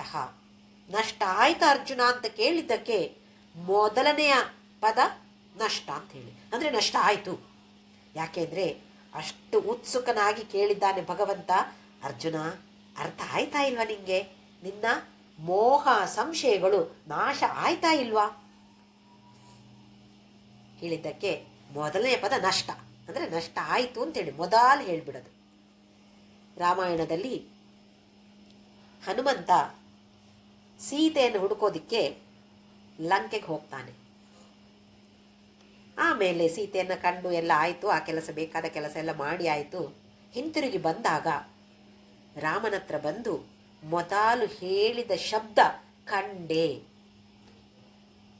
ಇಲ್ಲ, ಅವನಿಗೆ ಹೇಳ್ಬೋದಾಗಿತ್ತು, ರಾಮ ನಾನಿಲ್ಲಿಂದ ಹೊರಟೆ, ಹೋಗಿ ಹೀಗೆಲ್ಲ ಆಯಿತು, ಅಲ್ಲಿ ಸುರಸೆ, ಸಿಂಹಿಕಾ, ಆಮೇಲೆ ಅವರು ಲಂಕಿಣಿ ಅವ್ರನ್ನೆಲ್ಲ ಕೊಂದೆ, ಆಮೇಲೆ ಹೋಗಿ ನೋಡಿದರೆ ಎಲ್ಲೂ ಸೀತೆ ಸಿಕ್ಕಲಿಲ್ಲ, ಹೀಗೆ ಉದ್ದಕ್ಕೆ ಹೇಳ್ಬೋದಾಗಿತ್ತು. ಕೊನೆಯಲ್ಲಿ ರಾಮ ನಾನು ಕಂಡೆ ಸೀತೆಯನ್ನು ಅಂತ ಹೇಳ್ಬೋದಾಗಿತ್ತು. ಹಾಗಿಲ್ಲ. ಯಾಕೆಂತ ಹೇಳಿದರೆ ಅಷ್ಟೊಂದು ಉತ್ಸುಕತೆಯಿಂದ ರಾಮ ಕಾಯ್ತಿದ್ದಾನೆ ಅಂತ ಗೊತ್ತು ಹನುಮಂತನಿಗೆ. ಮೊದಲು ಹೇಳಿದ ಶಬ್ದ ಕಂಡೆ, ಆಮೇಲೆ ಎಲ್ಲ ಕಥೆ. ಹಾಗೆ ಫಸ್ಟ್ ಕೇಳಿದ ತಕ್ಷಣ ರಾಮನಿಗೆ ಎಷ್ಟು ಖುಷಿಯಾಗಿರ್ಬೋದು, ಸೀತೆಯನ್ನ ಹನುಮಂತ ಕಂಡಿದ್ದಾನೆ ಅಂತೇಳಿ. ಇಲ್ಲ, ಗಂಟೆ ಗಂಟೆ ಸುದ್ದಿ ಹೇಳಿ ಕೊನೆಯಲ್ಲಿ ಹೇಳ್ತಾನೆ ಅಂತಾದರೆ ಅಬ್ಬ ಇನ್ನು ಕಂಡಿದಾನೋ ಇಲ್ವೋ, ನೋಡಿದಾನೋ ಇಲ್ವೋ ಅಂತ ಒಂದು ಟೆನ್ಷನ್ ಇರುತ್ತೆ ನೋಡಿ. ಹಾಗೆಯೇ ಇಲ್ಲಿ ಅರ್ಜುನ ಕೂಡ ಭಗವಂತ ಕೇಳಿದ ಪ್ರಶ್ನೆಗೆ ಮೊದಲು ಹೇಳಿದ ಉತ್ತರ ನಷ್ಟ, ಆಮೇಲೆ ಬೇರೆ ಎಲ್ಲ. ನಷ್ಟೋ ಮೋಹ ಸ್ಮೃತಿರ್ಲಬ್ಧ. ಇಲ್ಲಿ ಸ್ಮೃತಿ ಮೋಹ ನಷ್ಟ ಆಯಿತು. ಕೃಷ್ಣ ಎಲ್ಲ ಮೋಹ ಇತ್ತು ನನಗೆ. ಹೇಗಿದ್ದ? 1ನೇ ಅಧ್ಯಾಯದಲ್ಲಿ ಭಗವದ್ಗೀತೆ ಶುರುವಾಗುವಾಗ ಅರ್ಜುನ ವಿಷಾದದಲ್ಲಿ ಮುಳುಗಿದ್ದ. ನಕಾಂಕ್ಷೆ ವಿಜಯಂ ಕೃಷ್ಣ ನಚ ರಾಜ್ಯಂ ಸುಖಾನಿಚ ಅಂತ ಹೇಳಿದ. ಕೃಷ್ಣ, ನನಗೆ ವಿಜಯ ಬೇಡ, ನನಗೆ ರಾಜ್ಯ ಬೇಡ, ನನಗೆ ಯಾವುದು ಬೇಡ, ನಾನು ಭಿಕ್ಷೆ ಬೇಡಿ ಆದರೂ ಬದುಕುತ್ತೇನೆ ಕೃಷ್ಣ. ನಾನು ಸನ್ಯಾಸ ತಗೊಂಡು ಹಿಮಾಲಯಕ್ಕೆ ಹೋಗ್ತೇನೆ, ನನಗಂತೂ ಈ ಯುದ್ಧ ಮಾಡುವ ಕೆಲಸ ಬೇಡ. ನನ್ನ ಗುರು ಹಿರಿಯರನ್ನ, ಬಂಧು ಬಾಂಧವರನ್ನ, ಆಹಾ ಇವರ ಜೊತೆ ನಾನು ಯುದ್ಧ ಮಾಡೋದಿಲ್ಲ ಅಂತ ಹೇಳಿ ಆಗಿತ್ತು. ಅಂಥವನು ಈಗ ನಷ್ಟೋ ಮೋಹ ಅಂತ ಹೇಳ್ದ. ಸ್ಮೃತಿರ್ಲಬ್ಧ. ಇಲ್ಲಿ ಸ್ಮೃತಿ ಅಂತ ಹೇಳಿದರೆ ಒಂಥರದಲ್ಲಿ ಅಧ್ಯಯನ, ಒಂದು ಶಿಸ್ತಿನ ಅಧ್ಯಯನ, ಸಿಸ್ಟಮ್ಯಾಟಿಕ್ ಅಪ್ರೋಚ್ ಅಂತ ಹೇಳ್ತೀವಿ. ಅಂದರೆ ನಾವು ಅಧ್ಯಯನ ಮಾಡಿದಾಗ ಒಂದು ಅಲ್ಲಿಂದ ಓದೋದು, ಇನ್ನೊಂದು ಇಲ್ಲಿಂದ ಓದೋದು, ಇನ್ನೊಂದು ಮತ್ತೊಂದು ಯಾರೋ ಒಂದು ಉಪನಿಷತ್ ಚೆನ್ನಾಗಿದೆ ಅಂತ ಹೇಳಿದ್ರೆ ಅದರಿಂದ ಅದು ಒಳ್ಳೆದುಂಟ, ಅದು ಕೊನೆಯಲ್ಲಿ ನಮ್ಗೆ ಯಾವುದು ಅರ್ಥ ಆಗೋದಿಲ್ಲ. ಸೊನ್ನೆ, ಎಲ್ಲ ಸಂಶಯವೇ. ನಾವೀಗ 1ನೇ 2ನೇ ಕ್ಲಾಸ್ನಲ್ಲಿ ಇದ್ದಾಗ ಯಾರೋ 8ನೇ ಕ್ಲಾಸ್ನಲ್ಲಿರೋದು ಭಾರಿ ಒಳ್ಳೆದುಂಟು ಅಂತ ಹೇಳಿದ್ರೆ ಅದನ್ನು ಹೋಗಿ ಓದಿದ್ರೆ ಅರ್ಥ ಆಗತ್ತೆ ನಮಗೆ. ಹಾಗೆಯೇ ಒಂದು ಸರಿಯಾದ ಶಿಸ್ತು, ಕ್ರಮ ಪ್ರಕಾರವಾದ ಅಧ್ಯಯನವನ್ನು ಮಾಡೋದೇ ಇಲ್ಲಿ ಸ್ಮೃತಿ. ಹೀಗೆ ನಾನು ಅಧ್ಯಯನ ಅಂದರೆ ನೀನು ಆ ಥರದ ಶಿಸ್ತಿನಿಂದ ನನಗೆ ಕ್ರಮ ಪ್ರಕಾರವಾಗಿ ನನಗೆ ಹೇಳಿಕೊಟ್ಟಿದ್ಯಾ ಭಗವಂತನ ಹತ್ರ ಹೇಳ್ತಾ ಇರೋದು. ಹಾಗಾಗಿ ನನ್ನ ಮೋಹ ಎಲ್ಲ ನಷ್ಟ ಆಯಿತು. ತ್ವತ್ಪ್ರಸಾದಾನ್ ಮಯಾಚ್ಯುತ. ಮೋಹ ಹೇಗೆ ನಾಶ ಆಯಿತು? ನೀನು ಕ್ರಮ ಪ್ರಕಾರವಾಗಿ ಹೇಳಿಕೊಟ್ಟೆ, ಹೇಳಿಕೊಟ್ಟ ತಕ್ಷಣ ಅರ್ಥ ಆಗತ್ತಾ? ಆದರೆ ನಿನ್ನ ಪ್ರಸಾದ ಇದೆಯಲ್ಲ ಅಚ್ಯುತ, ಅದರಿಂದಾಗಿ ನನ್ನ ಮೋಹ ಎಲ್ಲ ನಷ್ಟವಾಗಿ ಹೋಯಿತು. ಆಮೇಲೆ ಸ್ಥಿತೋಸ್ಮಿ ಗತ ಸಂದೇಹ, ನನಗೆ ಈಗ ಯಾವ ಸಂದೇಹವೂ ಇಲ್ಲ, ಹಾಗೆ ನಿಂತಿದ್ದೇನೆ ನಿನ್ನ ಮುಂದೆ ನಾನು. ಕರಿಷ್ಯೆ ವಚನಂ ತವ, ನೀನು ಯಾವ ವಚನವನ್ನು ನನಗೆ ಹೇಳಿದ್ಯೋ, ಇಷ್ಟೆಲ್ಲವನ್ನು ನೀನು ಹೇಳಿದ್ಯಲ್ಲ. ಸುಮಾರು ಕಡೆ ಭಗವಂತ ಹೇಳಿದ್ದ, ಮಾಡು, ಯುದ್ಧ ಮಾಡು ಅರ್ಜುನ, ಗಾಂಡಿವವನ್ನು ಎತ್ತು ಅರ್ಜುನ ಅಂತ ಹೇಳಿದಾನೆ. ನಿನ್ನ ವಚನವನ್ನು ನಾನು ಪಾಲಿಸ್ತೇನೆ. ಭಗವಂತನ ಹತ್ರ ಮತ್ತೆ ತ್ವತ್ಪ್ರಸಾದಾನ್ಮಯಾಚ್ಯುತ ಅಂತ ಹೇಳ್ತಿದ್ದಾನೆ. ಅಂದರೆ ಆ ಭಗವಂತನ ಕೃಪೆ ಇಲ್ಲದಿದ್ದರೆ ಯಾವುದೂ ಸಾಧ್ಯವಿಲ್ಲ. ಅವನ ಕರುಣೆ, ಅವನ ಕೃಪೆ ಇಲ್ಲದಿದ್ದರೆ ಯಾವುದೂ ಸಾಧ್ಯ ಇಲ್ಲ. ಯಾರೇ ಹೇಳಿಕೊಡ್ಲಿ ಏನು ತಲೆಗೆ ಹತ್ತೋದಿಲ್ಲ. ಭಗವಂತನೇ ಹೇಳಿಕೊಟ್ರೂ ಕೂಡ ತಲೆಗೆ ಹತ್ತೋದಿಲ್ಲ. ಭಗವಂತನ ಅನುಗ್ರಹ, ಭಗವಂತನ ಕೃಪೆ ಇದ್ದರೆ ಮಾತ್ರ ಈ ಮೋಹ ನಷ್ಟ ಆಗೋದು ಸಾಧ್ಯ. ಅಥವಾ ಒಂದು ಕ್ರಮ ಪ್ರಕಾರವಾದ ಅಧ್ಯಯನವನ್ನು ನಾವು ಮಾಡಬೇಕು ಅಂತ ಆದರೆ ಆ ಭಗವಂತನ ಅನುಗ್ರಹ ಖಂಡಿತವಾಗಿಯೂ ಬೇಕೇ ಬೇಕು. ಅದಕ್ಕಾಗಿ ಇಲ್ಲಿ ಅರ್ಜುನ ತ್ವತ್ಪ್ರಸಾದಾನ್ಮಯಾಚ್ಯುತ ಅಂತ ಹೇಳಿದ. ನಿನ್ನ ಪ್ರಸಾದದಿಂದ, ನಿನ್ನ ಅನುಗ್ರಹದಿಂದ, ನಿನ್ನ ಕೃಪೆಯಿಂದ, ನಿನ್ನ ಕರುಣೆಯಿಂದ ನನ್ನ ಎಲ್ಲ ಮೋಹವು ನಷ್ಟ ಆಗಿ ಹೋಯಿತು, ನಾಶ ಆಗಿ ಹೋಯಿತು. ಈಗ ನಾನು ನೀನು ಹೇಳಿದ್ದನ್ನು ಮಾಡೋದಕ್ಕೆ ಸಿದ್ಧನಾಗಿದ್ದೇನೆ ಅಂತ ಹೇಳಿ. ಇನ್ನು ಯಾವ ಸಂಶಯ ಇಲ್ಲದಿದ್ದರೆ ಪ್ರಶ್ನೆ ಎಲ್ಲಿದೆ? ಇನ್ನು ಪ್ರಶ್ನೆ ಏನೂ ಇಲ್ಲ, ಸಂಶಯ ಎಲ್ಲ ನಷ್ಟ ಆಯಿತು ಅಂತ ಹೇಳಿದಾಗ ಆ ಭಗವಂತನಿಗೆ ಏನಾದರೂ ಇದೆಯಾ ಇನ್ನು ಹೇಳೋದಕ್ಕೆ? ಇಬ್ಬರ ಸಂವಾದ ಅಲ್ಲಿಗೆ ಮುಕ್ತಾಯ ಆಗ್ಬಿಡ್ತು. ಇವಾಗ ಇಬ್ಬರು ಕೂಡ ಸುಮ್ಮನಾದಾಗ ನಮ್ಮ ಸಂಜಯ ಇದಾನಲ್ಲ, ಈಗ ಅವನು ಮಾತಾಡ್ತಾನೆ. ಸಂಜಯ ವಾಚ, ಈ ಭಗವಂತ ಅಥವಾ ಅರ್ಜುನ ಮಾತಾಡ್ತಾ ಇದ್ದಾಗ ಮಧ್ಯದಲ್ಲಿ ಸಂಜಯ ಮಾತಾಡೋದಿಲ್ಲ. ಅವರಿಬ್ಬರು ಸುಮ್ಮನೆ ಆದಾಗ ಮಾತ್ರ ಸಂಜಯ ಮಾತಾಡೋದು. ಇದು ನಾವು ಕೂಡ ಗಮನಿಸಿಕೊಳ್ಬೇಕು. ಯಾರೋ ಇಬ್ಬರು ಮಾತಾಡ್ತಾ ಇದ್ರೆ ನಾವು ಅಲ್ಲಿ ಹೋಗಿ ತಲೆ ತೂರಿಸಿ ನಾವು ಮಾತಾಡೋಕ್ಕೆ ಶುರು ಮಾಡ್ತೀವಿ. ಮಾತಾಡಬಾರ್ದು ಅಂತಲ್ಲ, ಅವರಿಬ್ಬರ ಮಧ್ಯದಲ್ಲಿ ಯಾವುದೋ ಒಂದು ವಿಚಾರದ ಬಗ್ಗೆ ಸಂವಾದ ಆಗ್ತಾ ಇದ್ರೆ ಅಲ್ಲಿ ಮಧ್ಯದಲ್ಲಿ ತಲೆ ತೂರಿಸೋದಲ್ಲ, ಅಲ್ಲಿ ಕೇಳೋದಷ್ಟೇ. ನಾವು ನಮ್ಮ ಟರ್ನ್ ಬಂದಾಗ ನಾವು ಮಾತಾಡ್ಬೋದು. ಇದೆಲ್ಲ ಭಗವದ್ಗೀತೆಯಿಂದ ನಾವು ಕಲಿತುಕೊಳ್ಳಬೇಕಾದಂತಹ ವಿಚಾರಗಳು. ಯಾರು ಇದನ್ನ ಹೀಗೆ ಕಲ್ತ್ಕೊಳ್ಳಿ ಅಂತ ಇಲ್ಲಿ ಎಲ್ಲೂ ಹೇಳ್ತಾ ಇಲ್ಲ. ಆದರೆ ಇದು ಗಮನಿಸಿದಾಗ ಈ ವಿಚಾರಗಳು ನಮಗೆ ಹೊಳೆಯುತ್ತೆ. ಓಹೋ, ನಾನು ಕೂಡ ಹೀಗೆ ಮಾಡಬೇಕು. ಎಲ್ಲೋ 4 ಜನ ಇದ್ದಾಗ ಅವ್ರು ಮಾತಾಡ್ತಾ ಇದ್ರೆ ಸುಮ್ಮನೆ ಹೋಗಿ ನಾನು ಕೂಡ ಸೇರಿಕೊಂಡು ತಕ್ಷಣ ಮಾತಾಡೋದಲ್ಲ, ಮಾತಾಡಬೇಕು. ಆದರೆ ಅದನ್ನು ನೋಡಿಕೊಂಡು, ಪರಿಸ್ಥಿತಿಯನ್ನು ನೋಡಿಕೊಂಡು ಆಮೇಲೆ ಮಾತನಾಡಬೇಕಾಗಿರುವಂಥದ್ದು ನಮ್ಮ ಒಂದು ಕರ್ತವ್ಯ. ಅದು ಈಗ ಈ ಕುರುಕ್ಷೇತ್ರದ ರಣರಂಗದಿಂದ, ರಣಭೂಮಿಯಿಂದ ಸೀನೀಗ ಮತ್ತೆ ಹಸ್ತಿನಾಪುರಕ್ಕೆ ಬರ್ತಾ ಇದೆ. ಸಂಜಯ ಮತ್ತೆ ಧೃತರಾಷ್ಟ್ರ ಅರಮನೆಯಲ್ಲಿ ಕೂತಿದ್ದಾರೆ. ಲೈವ್ ಟೆಲಿಕಾಸ್ಟ್ ಆಗ್ತಾ ಇತ್ತು ತಾನೇ ಇಷ್ಟೊತ್ತು. ನಾವು ಅಂದ್ಕೊಳ್ತಾ ಇರೋದು ಇವಾಗ ತಾನೇ ಎಲ್ಲ ಲೈವ್ ಟೆಲಿಕಾಸ್ಟ್, ಕ್ರಿಕೆಟ್ ಅದು ಇದು ಆಗೋದೆಲ್ಲ ಲೈವ್ ಟೆಲಿಕಾಸ್ಟ್ ಆಗಿರೋದು. ಹಬ್ಬ ಎಂಥ ಟೆಕ್ನಾಲಜಿ ಈಗ ಡೆವಲಪ್ ಆಗಿದೆ ಅಂತ ಹೇಳ್ತೀವಿ. ಆವಾಗಲೇ ಇತ್ತಿದು. ಈ ಸಂಜಯನಿಗೆ ವ್ಯಾಸ ಒಂದು ದಿವ್ಯ ಚಕ್ಷುವನ್ನು ಕೊಟ್ಟ. ನೋಡು, ಅಲ್ಲಿ ಏನು ನಡೀತಾ ಇದೆಯೋ, ರಣರಂಗದಲ್ಲಿ ಏನು ನಡೀತಾ ಇದೆಯೋ ಎಲ್ಲ ನಿನ್ನ ಕಣ್ಣಿಗೆ, ನಿನ್ನ ಎದುರೇ ಆದಾಗೆ ಕಾಣಿಸ್ತಾ ಇರುತ್ತೆ. ಅದನ್ನು ಧೃತರಾಷ್ಟ್ರನಿಗೆ ತಿಳಿಸಿಕೊಡುವಂತಹದ್ದು ಸಂಜಯನ ಕರ್ತವ್ಯ ಆಗಿತ್ತು. ಧೃತರಾಷ್ಟ್ರನೋ ಅಂಧ, ಒಳಗಿನಿಂದಲೂ ಅಂಧ, ಹೊರಗಿನಿಂದಲೂ ಅಂಧ. ಹೊರಗಿನ ಕಣ್ಣು ಕಾಣದೇ ಇದ್ರೂ ಕೆಲವರಿಗೆ ಒಳಗಿನ ಕಣ್ಣು, ಒಳಗಿನ ಚಕ್ಷು ಕೆಲಸ ಮಾಡುತ್ತೆ. ಆದರೆ ದುರದೃಷ್ಟಕರವಾಗಿ ಈ ಧೃತರಾಷ್ಟ್ರನಿಗೆ ಹೊರಗಿನ ಕಣ್ಣು ಕಾಣಿಸ್ತಾ ಇರಲಿಲ್ಲ, ಹಾಗೆಯೇ ಒಳಗಿನ ಚಕ್ಷು ಕೂಡ ಕೆಲಸ ಮಾಡ್ತಾ ಇರಲಿಲ್ಲ. ಇಲ್ಲ ಅಂದರೆ ಈ ಯುದ್ಧ ಶುರುವಾಗ್ತಿರ್ಲಿಲ್ಲ. ನೋಡೋಣ ಸಂಜಯ್ ಏನು ಹೇಳ್ತಿದ್ದಾನೆ ಈಗ ಅಂತ ಹೇಳಿ. ಸಂಜಯ್ ಈಗ ಧೃತರಾಷ್ಟ್ರನ ಹತ್ರ ಹೇಳ್ತಿದ್ದಾನೆ. ಸಂಜಯ ಉವಾಚ ಇತ್ಯಹಂ ವಾಸುದೇವಸ್ಯ ಪಾರ್ಥಸ್ಯ ಚ ಮಹಾತ್ಮನಃ ಸಂವಾದಮಿಮಂ ಶ್ರೌಷಂ ಅದ್ಭುತಂ ರೋಮಹರ್ಷಣಂ. ಇತಿ, ಹೀಗೆ ನಾನು ವಾಸುದೇವ ಮತ್ತು ಪಾರ್ಥನ. ಎಂಥವರು ಇವರಿಬ್ಬರು? ಮಹಾತ್ಮರು, ಮಹಾನ್ ಆತ್ಮ. ಯಾವುದೋ ಸಾಮಾನ್ಯ ಮನುಷ್ಯರಲ್ಲ ಇವರಿಬ್ಬರು, ಮಹಾನ್ ಆತ್ಮ, ಮಹಾತ್ಮರು. ಸಂವಾದಂ ಇಮಂ ಅಶ್ರೌಷಂ ಅದ್ಭುತಂ ರೋಮಹರ್ಷಣಂ, ರೋಮಾಂಚಕಾರಿಯಾದ ಅದ್ಭುತವಾದ ಇಂತಹ ಮಹಾತ್ಮರಾದ ವಾಸುದೇವ ಮತ್ತು ಪಾರ್ಥನ ಮಧ್ಯದಲ್ಲಿ ನಡೆದಿರುವಂತಹ ಸಂವಾದವನ್ನ ನಾನು ಈಗ ಕೇಳಿದೆ. ಹೇಳಿದಾನೆ ಕೂಡ, ಧೃತರಾಷ್ಟ್ರನಿಗೆ ಎಲ್ಲವನ್ನು ತಿಳಿಸಿಕೊಡ್ತಾ ಇದ್ದಾನೆ. ಆದರೂ ಅವನಿಗೆ ರೋಮಾಂಚಕಾರಿಯಾಗಿತ್ತ? ಧೃತರಾಷ್ಟ್ರನಿಗೆ ರೋಮಾಂಚನ ಆಗ್ಲಿಲ್ವೇ? ಸಂಜಯನಿಗೆ ಆಯಿತು. ಸಂಜಯನಿಗೆ ಅದು ಅದ್ಭುತ ಅಂತ ಅನ್ನಿಸ್ತು. ಧೃತರಾಷ್ಟ್ರನಿಗೆ ಅದ್ಭುತ ಅಂತ ಅನಿಸಿಲ್ಲ, ರೋಮಾಂಚಕಾರಿ ಆಗಿಲ್ಲ. ಯಾಕೆ ನೋಡಿ, ಆ ಅರ್ಹತೆಗಳು ಇಲ್ಲ. ಇದಂತೆ ನಾ ತಪಸ್ಕಾಯ ನಾ ಭಕ್ತಾಯ ಕದಾಚನ ಅಂತ ಭಗವಂತ ಹೇಳಿತ್ತು. ಇವಾಗ ನಾವು ಕಲ್ತ್ಕೊಂಡ್ವಿ 67ನೇ ಶ್ಲೋಕದಲ್ಲಿ. ಇದು ಯಾವುದೂ ಇಲ್ಲ ಅಲ್ಲಿ ಧೃತರಾಷ್ಟ್ರನಲ್ಲಿ. ಹಾಗಾಗಿ ಕೇಳಿದ್ದು ಈ ಕಡೆಯಿಂದ ಹೋಗಿ ಆಯಿತು, ಏನು ತಲೆಗೆ ತಗೊಂಡಿಲ್ಲ.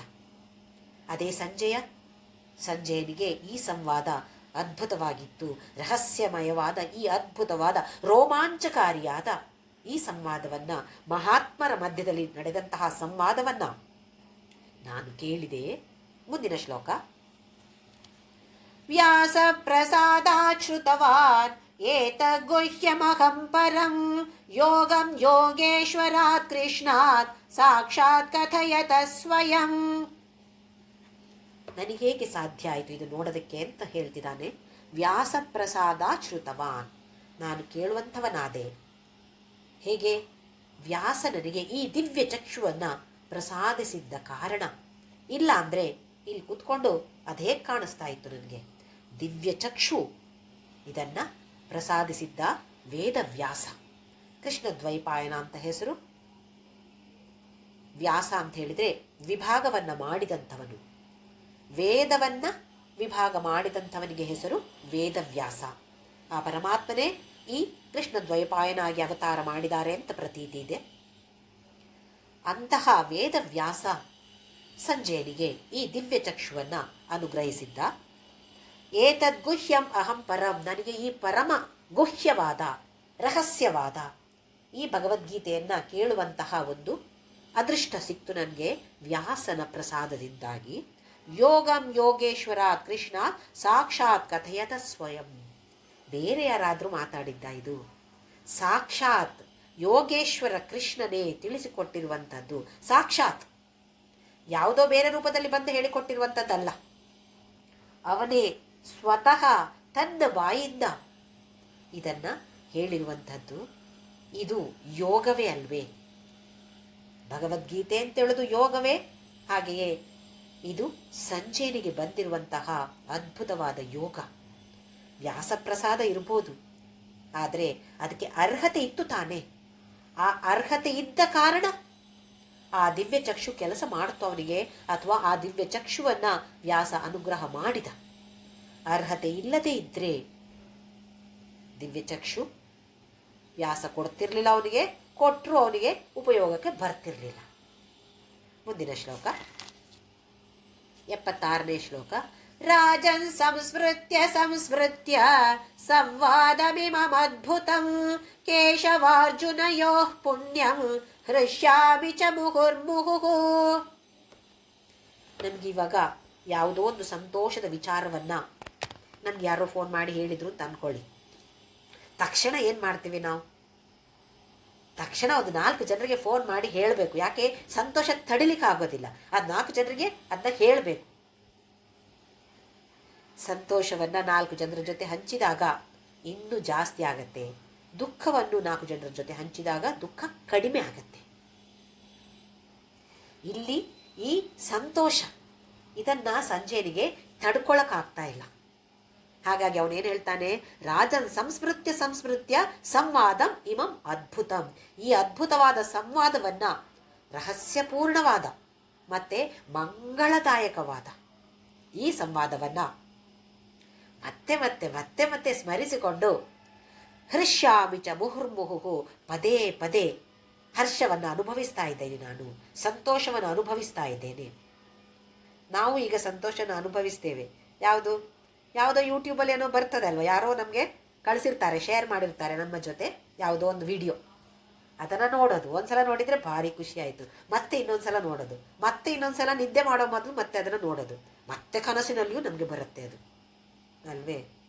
ಹಾಗೆ ಇಲ್ಲಿ ಸಂಜೆಯೇ ಕೂಡ ಅದನ್ನು ಮತ್ತೆ ಮತ್ತೆ ಸ್ಮರಣೆ ಮಾಡ್ತಾ ಮಾಡ್ತಾ ಅವನಿಗೆ ಸಂತೋಷವನ್ನು ತಡೆದುಕೊಳ್ಳಕ್ಕಾಗೋದಿಲ್ಲ.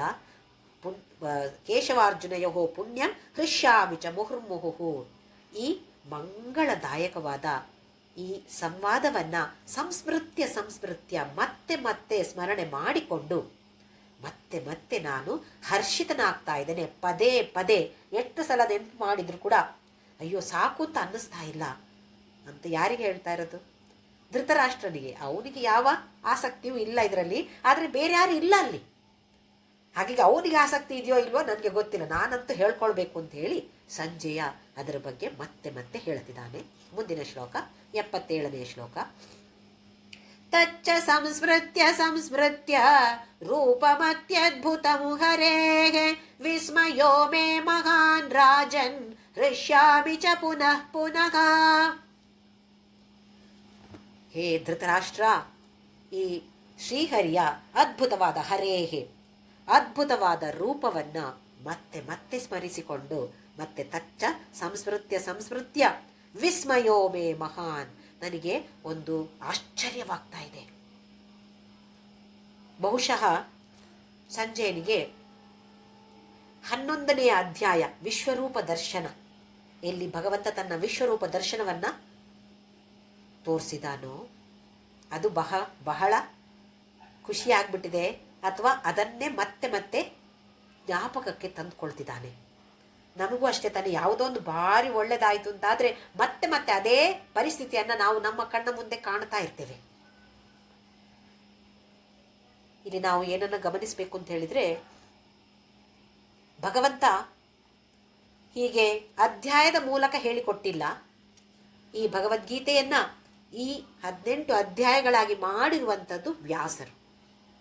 ಪ್ರಥಮೋಧ್ಯಾಯ ಅದಕ್ಕೊಂದು ಹೆಸರು ಕೊಟ್ಟದ್ದು, ಅದೆಲ್ಲ ಯಾರು ಹೇಳ್ತಾ ಇರೋದು, ಇದೆಲ್ಲ ಮಾಡಿರೋದು ಯಾರು? ಬರ್ದಿರೋದು ನಮಗೆ ವೇದವ್ಯಾಸ. ಈಗ ನಾನು ಹೇಳ್ತೇನೆ ಅಂತ ಕೃಷ್ಣ ಹೇಳಲಿಲ್ಲ. ಭಗವಾನ್ ವಾಚ ಅಂತ ನಾವು ಹೇಳೋದಿಲ್ವಾ ಇಲ್ಲಿ? ಭಗವಂತ ಹೇಳ್ತಾನೆ ಅಂತ ವೇದವ್ಯಾಸ ಬರ್ದಿರೋದನ್ನು ನಾವು ಓದೋದು ಇವಾಗ. ಹಾಗೆ ಇಲ್ಲಿ ವಿಶ್ವರೂಪ ದರ್ಶನ, ಯಾವ ಭಾಗದಲ್ಲಿ ವಿಶ್ವರೂಪ ದರ್ಶನ ಬಂದಿತ್ತೋ ಅದನ್ನೇ ಮತ್ತೆ ಮತ್ತೆ ಜ್ಞಾಪಕ ಮಾಡಿಕೊಳ್ತಾ ಇದ್ದಾನೆ ಸಂಜಯ. ಈ ಅದ್ಭುತವಾದ ರೂಪ ಮಧ್ಯದ್ಭುತಂ ಹರೇಹೆ, ನಮಗೂ ಎಲ್ಲ ಒಂಥರದ ಒಂದು ಅನುಭವ ಆಗಿತ್ತು ಆಗ. 11ನೇ ಅಧ್ಯಾಯ ವಿಚಾರವನ್ನು ಕಲಿತಾಗ ನಮಗೂ ಕೂಡ ಕೃಷ್ಣ ಮುಂದೆ ನಮಗೆಲ್ಲ ವಿಶ್ವರೂಪ ದರ್ಶನವನ್ನು ತೋರಿಸ್ತಾ ಇದ್ದಾನೆ ಅಂತ ಹೇಳುವ ಒಂದು ಭಾವನೆ ಬಂದಿತ್ತು ಎಲ್ಲರಿಗೂ. ವಿಸ್ಮಯೋ ಮೇ ಮಹಾನ್ ರಾಜನ್ ಹೃಷ್ಯಾಮಿ ಚ ಪುನಃ ಪುನಃ. ಎಂತಹ ಅದ್ಭುತವಾದ ದೃಶ್ಯವನ್ನು ನೋಡಿ ನಾನು ವಿಸ್ಮಯನಾಗಿದ್ದೇನೆ, ಆಶ್ಚರ್ಯ, ಓಹೋ ಹೀಗೂ ಇದೆಯೇ. ಈ ಕೃಷ್ಣನ ಬಗ್ಗೆ ವಿಚಾರ ತಿಳಿದಿತ್ತು, ಆದರೆ ಹೀಗೆ ಅಂತ ನನಗೆ ಗೊತ್ತಿರಲಿಲ್ಲ. ಇದು ಅದ್ಭುತವಾದ ಆ ಶ್ರೀಹರಿಯ ರೂಪವನ್ನು ನೋಡಿ ನಾನು ಎಷ್ಟು ಹರ್ಷವನ್ನು ಅನುಭವಿಸಿದ್ದೇನೆ, ಮತ್ತೆ ಮತ್ತೆ ಆ ಹರ್ಷವನ್ನು ನಾನು ಆನಂದವನ್ನು ಪಡಿತಾ ಇದ್ದೇನೆ ಅಂಥೇಳಿ ಆ ಧೃತರಾಷ್ಟ್ರನ ಹತ್ರ ಹೇಳ್ತಿದ್ದಾನೆ. ಕೊನೆಯದಾಗಿ ಶ್ಲೋಕ 78ನೇ ಶ್ಲೋಕ. ಯತ್ರ ಯೋಗೇಶ್ವರ ಕೃಷ್ಣೋ ಯತ್ರ ಪಾರ್ಥೋ ಧನುರ್ಧರಃ ತತ್ರ ಶ್ರೀ ವಿಜಯೋ ಭೂತಿ ಧ್ರುವ ನೀತಿರ್ಮತಿರ್ಮಮ. ಎಲ್ಲಿ ಯೋಗೇಶ್ವರ ಕೃಷ್ಣ, ಯೋಗೇಶ್ವರನಾದ ಕೃಷ್ಣ, ಹಾಗೆಯೇ ಎಲ್ಲಿ ಪಾರ್ಥೋ ಧನುರ್ಧರಃ ಪಾರ್ಥ, ಧನುರ್ಧಾರಿಯಾದ ಪಾರ್ಥ ಅಂದರೆ ಅರ್ಜುನ. ಎಲ್ಲಿ ಕೃಷ್ಣ ಮತ್ತೆ ಅರ್ಜುನ ಎಲ್ಲಿ ಇಬ್ಬರಿದ್ದಾರೋ ತತ್ರ ಅಲ್ಲಿ ಶ್ರೀ ಅಂತೇಳಿದರೆ ಎಲ್ಲ ಐಶ್ವರ್ಯ ಸಂಪತ್ತು, ವಿಜಯ ಅಂದರೆ ನಮಗೆ ಗೊತ್ತಿದೆ ಯಶಸ್ಸು, ಹಾಗೆಯೇ ವಿಭೂತಿ ಅಂತೇಳಿದರೆ ಒಂದು ಅಲೌಕಿಕವಾದ ಒಂದು ಶಕ್ತಿ. ಆಮೇಲೆ ಧ್ರುವ ನೀತಿರ್ಮತಿರ್ಮಮ. ಧ್ರುವ ಅಂತೇಳಿದರೆ ಖಂಡಿತವಾಗಿಯೂ ಇರುವಂಥದ್ದು, ಶಾಶ್ವತವಾಗಿ ಖಂಡಿತವಾಗಿಯೂ ಇದೆ ಅಂತ ಹೇಳೋದಕ್ಕೆ ಧ್ರುವ ಅಂತ ಹೆಸರು. ನೀತಿರ್ಮತಿರ್ಮಮ, ಇದು ಈ ಥರದ ಒಂದು ನೀತಿ ಅಂತ ಹೇಳೋದು ನನ್ನ ಅಭಿಪ್ರಾಯ, ನನ್ನ ಮತಿ, ನನ್ನ ಅಭಿಪ್ರಾಯ. ಎಲ್ಲಿ ಕೃಷ್ಣ ಇರ್ತಾನೋ, ಯೋಗೇಶ್ವರ ಕೃಷ್ಣ, ಹಾಗೆಯೇ ಧನುರ್ಧಾರಿಯಾದ ಅರ್ಜುನ ಎಲ್ಲಿದ್ದಾನೋ. ಇಲ್ಲಿ ಧನುರ್ಧಾರಿ ಅಂತ ಹೇಳಿದರೆ ಈ ಧನಸ್ಸು ರಾಮನ ಹಿಡ್ಕೊಂಡಿದ್ದಾನೆ ನೋಡಿ, ಕೋದಂಡ. ಅಂದರೆ ಇದು ಧರ್ಮವನ್ನು ಸೂಚಿಸ್ತಾ ಇದೆ. ಧರ್ಮವನ್ನು ಪಾಲನೆ ಮಾಡಿದ್ರೆ ನಾವು ಕೂಡ ಧನುರ್ಧಾರಿ ಆಗ್ತೇವೆ. ಧರ್ಮ ಅಂತ ಹೇಳಿದರೆ ಕೆಲವು ನಿಯಮಗಳು ಇದೆ. ನಾವು ಭಗವದ್ಗೀತೆಯಲ್ಲಿ ಧರ್ಮ ಅಂತ ಹೇಳುವ ಶಬ್ದ, ಆತ್ಮ ಅಂತ ಹೇಳುವ ಶಬ್ದ ಹಲವು ಬಾರಿ ನೋಡ್ತೇವೆ. ಸಂದರ್ಭೋಚಿತವಾಗಿ ಅದರ ಅರ್ಥವನ್ನು ನಾವು ತಿಳಿದುಕೊಳ್ಬೇಕಾಗತ್ತೆ. ಇಲ್ಲಿ ನಿಯಮಗಳೂ ಇದೆ. ಸರಿಯಾದ ನಿಯಮಗಳನ್ನು ಅರಿತುಕೊಂಡು ಅದರ ಪಾಲನೆಯನ್ನು ಮಾಡುವಂಥದ್ದೇ ಒಂದು ಧನುರ್ಧಾರಿಯಾಗಿರುವಂಥದ್ದು. ಏನೋ ಇದ್ದಲ್ಲಿ ಬಿಲ್ಲನ್ನು ಹಿಡ್ಕೊಂಡು ಹೋಗ್ಬೇಕಾ ನಾವು ಅಂತ ಅನ್ಸತ್ತೆ ನಮಗೆ. ನಾವು ಕೂಡ ಅರ್ಜುನನೇ ತಾನೆ. ಅಂದರೆ ಬಿಲ್ಲನ್ನು ಹಿಡಿದುಕೊಂಡು ಹೋಗಬೇಕು ಅಂತಲ್ಲ. ಅದರ ಅರ್ಥ ಏನು ಅಂದರೆ ಧರ್ಮದ ಪರಿಪಾಲನೆಯನ್ನು ಮಾಡುವಂಥದ್ದು. ಯಾವಾಗ ನಾವು ಧರ್ಮದ ಪರಿಪಾಲನೆ ಮಾಡ್ತೇವೋ ಅಲ್ಲಿ ಕೃಷ್ಣ ನಮ್ಮ ಜೊತೆ ಇದ್ದೇ ಇರ್ತಾನೆ. ಹಾಗಿದ್ದಲ್ಲಿ ಐಶ್ವರ್ಯ, ಸಂಪತ್ತು, ಅದು ಲೌಕಿಕ ಸಂಪತ್ತು ಕೂಡ ಇದೆ. ಲೌಕಿಕ ಸಂಪತ್ತು ಇದೆ, ಅದರ ಜೊತೆ ಅಧ್ಯಾತ್ಮ ಸಂಪತ್ತು. ಲೌಕಿಕ ಸಂಪತ್ತಿನ ಬಗ್ಗೆ ಗಮನವನ್ನು ನಾವು ಹರಿಸಬೇಕಾದ ಅವಶ್ಯಕತೆ ಇಲ್ಲ, ಅದು ಅದರಷ್ಟಕ್ಕೆ ಬರ್ತಾ ಇರುತ್ತೆ. ಆಧ್ಯಾತ್ಮಿಕ ಸಂಪತ್ತು ತನ್ನ ಅಂತರಂಗ ಶುದ್ಧಿ ಆಗ್ತಾ ಇದೆಯಾ ಇಲ್ವೋ? ಖಂಡಿತವಾಗಿಯೂ ನಾವು ಧನುರ್ಧಾರಿಯಾಗಿದ್ದರೆ ಖಂಡಿತವಾಗಿಯೂ ಅಂತರಂಗ ಶುದ್ಧಿ ಆಗೇ ಆಗತ್ತೆ. ನಾವು ಕರ್ಮಯೋಗವನ್ನು ಪಾಲಿಸಿದರೆ ಅಂತರಂಗ ಶುದ್ಧಿ ಗ್ಯಾರಂಟಿ.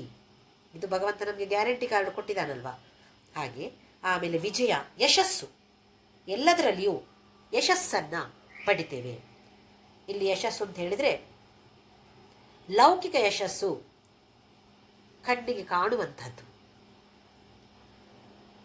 ಈ ಅಧ್ಯಾತ್ಮದಲ್ಲಿ ಪಡೆಯುವಂಥ ಯಶಸ್ಸು ಕಣ್ಣಿಗೆ ಕಾಣದೇ ಇರುವಂಥದ್ದು. 4 ಜನರ ಕಣ್ಣಿಗೆ ಕಾಣದೇ ಇರ್ಬೋದು, ಆದರೆ ನಮ್ಮ ವಿಶ್ಲೇಷಣೆಯನ್ನು ನಾವು ಮಾಡಿಕೊಂಡಾಗ ಓಹೋ ನಾನು ಮುಂದಕ್ಕೆ ಸಾಗ್ತಾ ಇದ್ದೇನೆ ಅಂತ ಹೇಳುವ ವಿಚಾರ ನಮಗೆ ತಿಳುವಳಿಕೆಗೆ ಬರುತ್ತೆ. ನಾವು ನಮ್ಮ ಮನಸ್ಸಿಗೆ ಗೊತ್ತಾಗತ್ತೆ, ಹೌದು ನಿನ್ನೆ ಹೀಗಿದ್ದೆ ನಾನು, ಇವತ್ತು ಹೀಗಿದ್ದೇನೆ. ಇದು ನಮ್ಮ ವಿಶ್ಲೇಷಣೆಯನ್ನು ನಾವು ಮಾಡಿಕೊಳ್ಳುವಂಥದ್ದು. ಯಾರಿಗೂ ಹೇಳಿಕೊಂಡು ಬರಬೇಕಾದದಂತಲ್ಲ, ಟಾಮ್ ಮಾಡಬೇಕಾದದ್ದಲ್ಲ. ಆ ಥರದ ವಿಜಯ.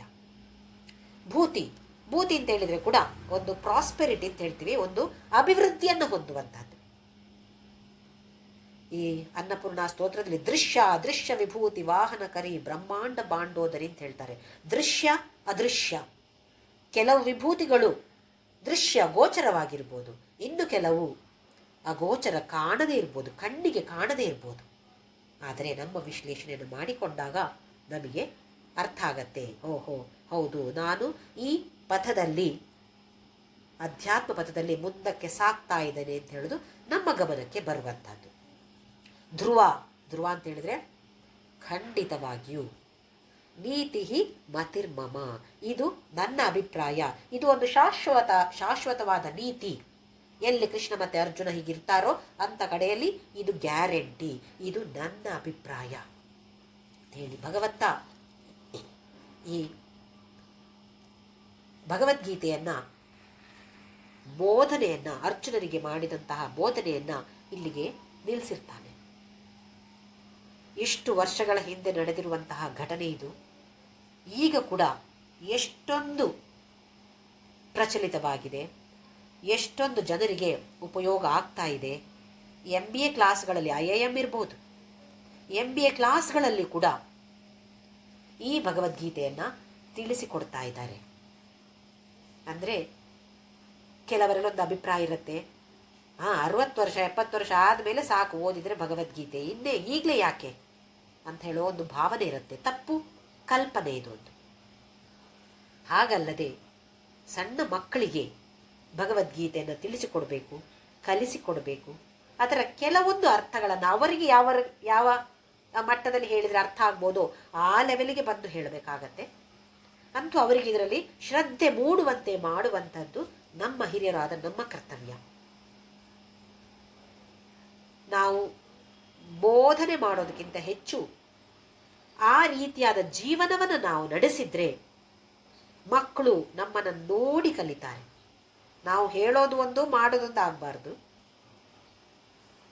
ಆರ್ಜವ ಅಂತ ಹೇಳೋದಿರಬೇಕು.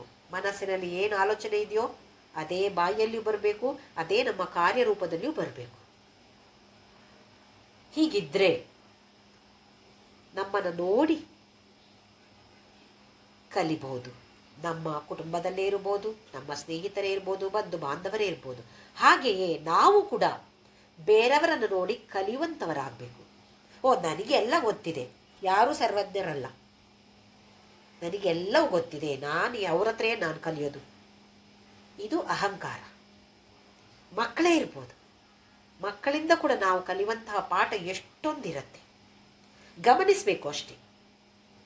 ಅದನ್ನು ಮೇಲೆಯಿಂದ ನೋಡ್ತಾ ಹೋದರೆ ಏನೂ ಇಲ್ಲ, ಕಲಿಯೋಕ್ಕೆ ಏನೂ ಇಲ್ಲ.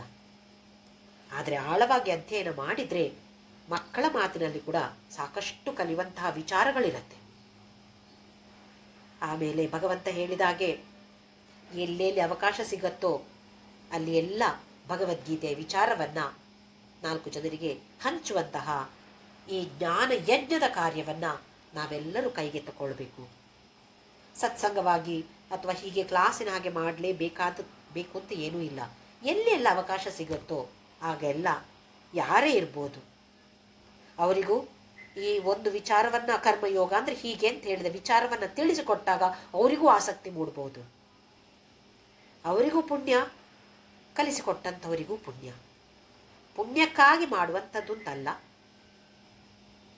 ಅದರಿಂದ ಒಂದು ಸಿಗುವಂತಹ ಸಂತೋಷ, ಒಂದು ತೃಪ್ತಿ ಇನ್ನು ಬೇರೆ ಯಾವ ಕೆಲಸದಲ್ಲೂ ಸಿಗುವಂಥದ್ದಲ್ಲ. ಅದನ್ನೇ ಭಗವಂತ ಹೇಳ್ತಾ ಇರೋದು. ಅದಕ್ಕೆ ಹೇಳ್ತಾ ಇದ್ದಾನೆ ಭಗವಂತ, ಯಾರು ಭಗವದ್ಗೀತೆಯನ್ನು ತಿಳಿಸಿಕೊಡ್ತಾರೋ ಅದು ಹೇಗೆ? ಭಕ್ತಿಯಿಂದ, ಅಹಂಕಾರದಿಂದ ಅಲ್ಲ. ಇವರಿಗೆ ಗೊತ್ತಿಲ್ಲ, ನನಗೆ ಗೊತ್ತಿದೆ ಅಂತೇಳುವ ಅಹಂಭಾವದಿಂದ ಅಲ್ಲ, ಭಗವಂತನ ಮೇಲೆ ಪ್ರೀತಿಯಿಂದ. ಇದು ಭಗವಂತ ಹೇಳಿದ ವಚನಗಳು, ಇದನ್ನು ನಾನು ಯಾರೋ ಒಂದಿಬ್ಬರಿಗೆ ತಿಳಿಸಿಕೊಡ್ತೇನೆ ಅಂತ ಹೇಳುವ ಭಾವನೆಯಿಂದ, ಭಕ್ತಿಯಿಂದ ಮಾಡಿದಾಗ ಈ ಕಾರ್ಯವನ್ನು ಮಾಡಿದರೆ ಭಗವಂತ ಹೇಳಿದಾನೆ, ಅಸಂಶಯ, ಸಂಶಯವಿಲ್ಲ, ಖಂಡಿತವಾಗಿಯೂ ನನ್ನನ್ನೇ ಸೇರಿಕೊಳ್ತಾನೆ ಅಂಥವನು ಅಂತ ಭಗವಂತ ಹೇಳಿದ ಮಾತುಗಳಲ್ಲಿ ವಿಶ್ವಾಸ ಇಟ್ಟು, ನಂಬಿಕೆಯಿಂದ, ಶ್ರದ್ಧೆಯಿಂದ, ಪ್ರೀತಿಯಿಂದ ಭಗವದ್ಗೀತೆಯನ್ನು ನಾವೆಲ್ಲರೂ ಪಠಿಸುವಂಥವರಾಗಲಿ. ಹಾಗೆಯೇ ಗೊತ್ತಿದ್ದ ವಿಚಾರಗಳನ್ನು 4 ಜನರ ಜೊತೆ ಹಂಚುವಂತೆ ಭಗವಂತ ನಮಗೆ ಅನುಗ್ರಹಿಸಲಿ. ಆಮೇಲೆ ಚಿಕ್ಕ ಪುಟ್ಟ ವಿಚಾರಗಳು ಇದರಲ್ಲಿ,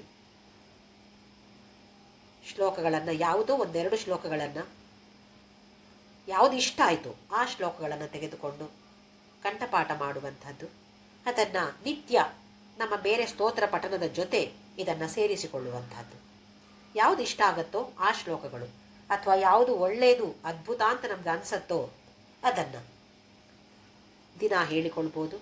ಪಾರಾಯಣ ಮಾಡುವಂಥದ್ದು, 1-2 ಶ್ಲೋಕದ ಅರ್ಥವನ್ನಾದರೂ ಓದಿ ಮನನ ಮಾಡಿ ನಿಧಿಧ್ಯಾಸನ ಮಾಡಿಕೊಳ್ಳುವಂತೆ ಆ ಭಗವಂತ ಖಂಡಿತವಾಗಿಯೂ ನಮ್ಮೆಲ್ಲರಿಗೂ ಅನುಗ್ರಹಿಸಲಿ ಅಂತ ಹೇಳಿ ಆ ಭಗವಂತನಲ್ಲಿ ಪ್ರಾರ್ಥನೆಯನ್ನು ಮಾಡುತ್ತಾ, ನಮ್ಮ ಸಾಧಾರಣ 3 ವರ್ಷಗಳ ಕಾಲ ಈ ಭಗವದ್ಗೀತೆಯ ಅರ್ಥವನ್ನು ತಿಳಿದುಕೊಳ್ಳುವ ಪ್ರಯತ್ನವನ್ನು ಮಾಡ್ತಾ ಇದ್ದೇವೆ. ಇದು ಭಗವಂತನ ಅನುಗ್ರಹ ಅಲ್ಲದೆ ಬೇರೇನೂ ಅಲ್ಲ. ಅವನ ಅನುಗ್ರಹ ಇಲ್ಲದಿದ್ದರೆ ಖಂಡಿತವಾಗಿಯೂ ಈ ಕಾರ್ಯ ಸಾಧ್ಯ ಆಗ್ತಾ ಇರಲಿಲ್ಲ. ಅವನ ಪ್ರೇರೇಪಣೆಯಿಂದಲೇ ಮಾಡಿರುವಂಥದ್ದು. ಅದು ನಾನು ಹೇಳಿರುವಂಥದ್ದು ಇರ್ಬೋದು, ನೀವು ಕೇಳಿರುವಂಥದ್ದು ಕೂಡ ಖಂಡಿತವಾಗಿಯೂ ಆ ಭಗವಂತನ ಪ್ರೇರೇಪಣೆ ಮಾತ್ರ, ಅವನ ಅನುಗ್ರಹ ಮಾತ್ರ. ಹಾಗೆ ನಮ್ಮೆಲ್ಲರ ಮೇಲೆ ಅವನ ಅನುಗ್ರಹ ಇನ್ನೂ ಇರಲಿ. ನಾವೆಲ್ಲರೂ ಅಧ್ಯಾತ್ಮ ಪದದಲ್ಲಿ ಇನ್ನೂ ಮುಂದಕ್ಕೆ ಸಾಗುವಂತೆ ನಮ್ಮನ್ನೆಲ್ಲರನ್ನು ಅನುಗ್ರಹಿಸಲಿ. ನಾವೆಲ್ಲರೂ ನಾಮಸ್ಮರಣೆ ನಿತ್ಯವೂ ಮಾಡುವಂತೆ ನಮ್ಮ ಒಂದು ಪ್ರಸಾದವನ್ನು ನಮಗೆ ಭಗವಂತ ಕೊಡಲಿ ಅಂತ ಹೇಳ್ತಾ ನಾಮಸ್ಮರಣೆಯನ್ನು ಮಾಡೋಣ. ಓಂ ಶ್ರೀರಾಮ್ ಜಯ ರಾಮ್ ಜಯ ಜಯ ರಾಮ್. ಓಂ ಶ್ರೀರಾಮ್ ಜಯ ರಾಮ್ ಜಯ ಜಯ ರಾಮ್. ಓಂ ಶ್ರೀರಾಮ್ ಜಯ ರಾಮ್ ಜಯ ಜಯ ರಾಮ್. ಓಂ ಶ್ರೀರಾಮ್ ಜಯ ರಾಮ್ ಜಯ ಜಯ ರಾಮ್. ಓಂ ಶ್ರೀರಾಮ್ ಜಯ ರಾಮ್ ಜಯ ಜಯ ರಾಮ್. ಓಂ ಶ್ರೀರಾಮ್ ಜಯ ರಾಮ್ ಜಯ ಜಯ ರಾಮ್. ಓಂ ಶ್ರೀರಾಮ್ ಜಯ ರಾಮ್ ಜಯ ಜಯ ರಾಮ್. ಓಂ ಶ್ರೀರಾಮ್ ಜಯ ರಾಮ್ ಜಯ ಜಯ ರಾಮ್. ಓಂ ಶ್ರೀರಾಮ್ ಜಯ ರಾಮ್ ಜಯ ಜಯ ರಾಮ್. ಓಂ श्रीराम जय राम जय जय राम ॐ श्रीराम जय राम जय जय राम ॐ श्रीराम जय राम जय जय राम ॐ असतो मा सद्गमय तमसो मा ज्योतिर्गमय मृत्योर्मा अमृतं गमय ॐ शान्ति शान्ति शान्तिः लोका समस्ता सुखिनो भवन्तु लोका समस्ता सुखिनो भवन्तु लोका समस्ता सुखिनो भवन्तु हरि ओम्।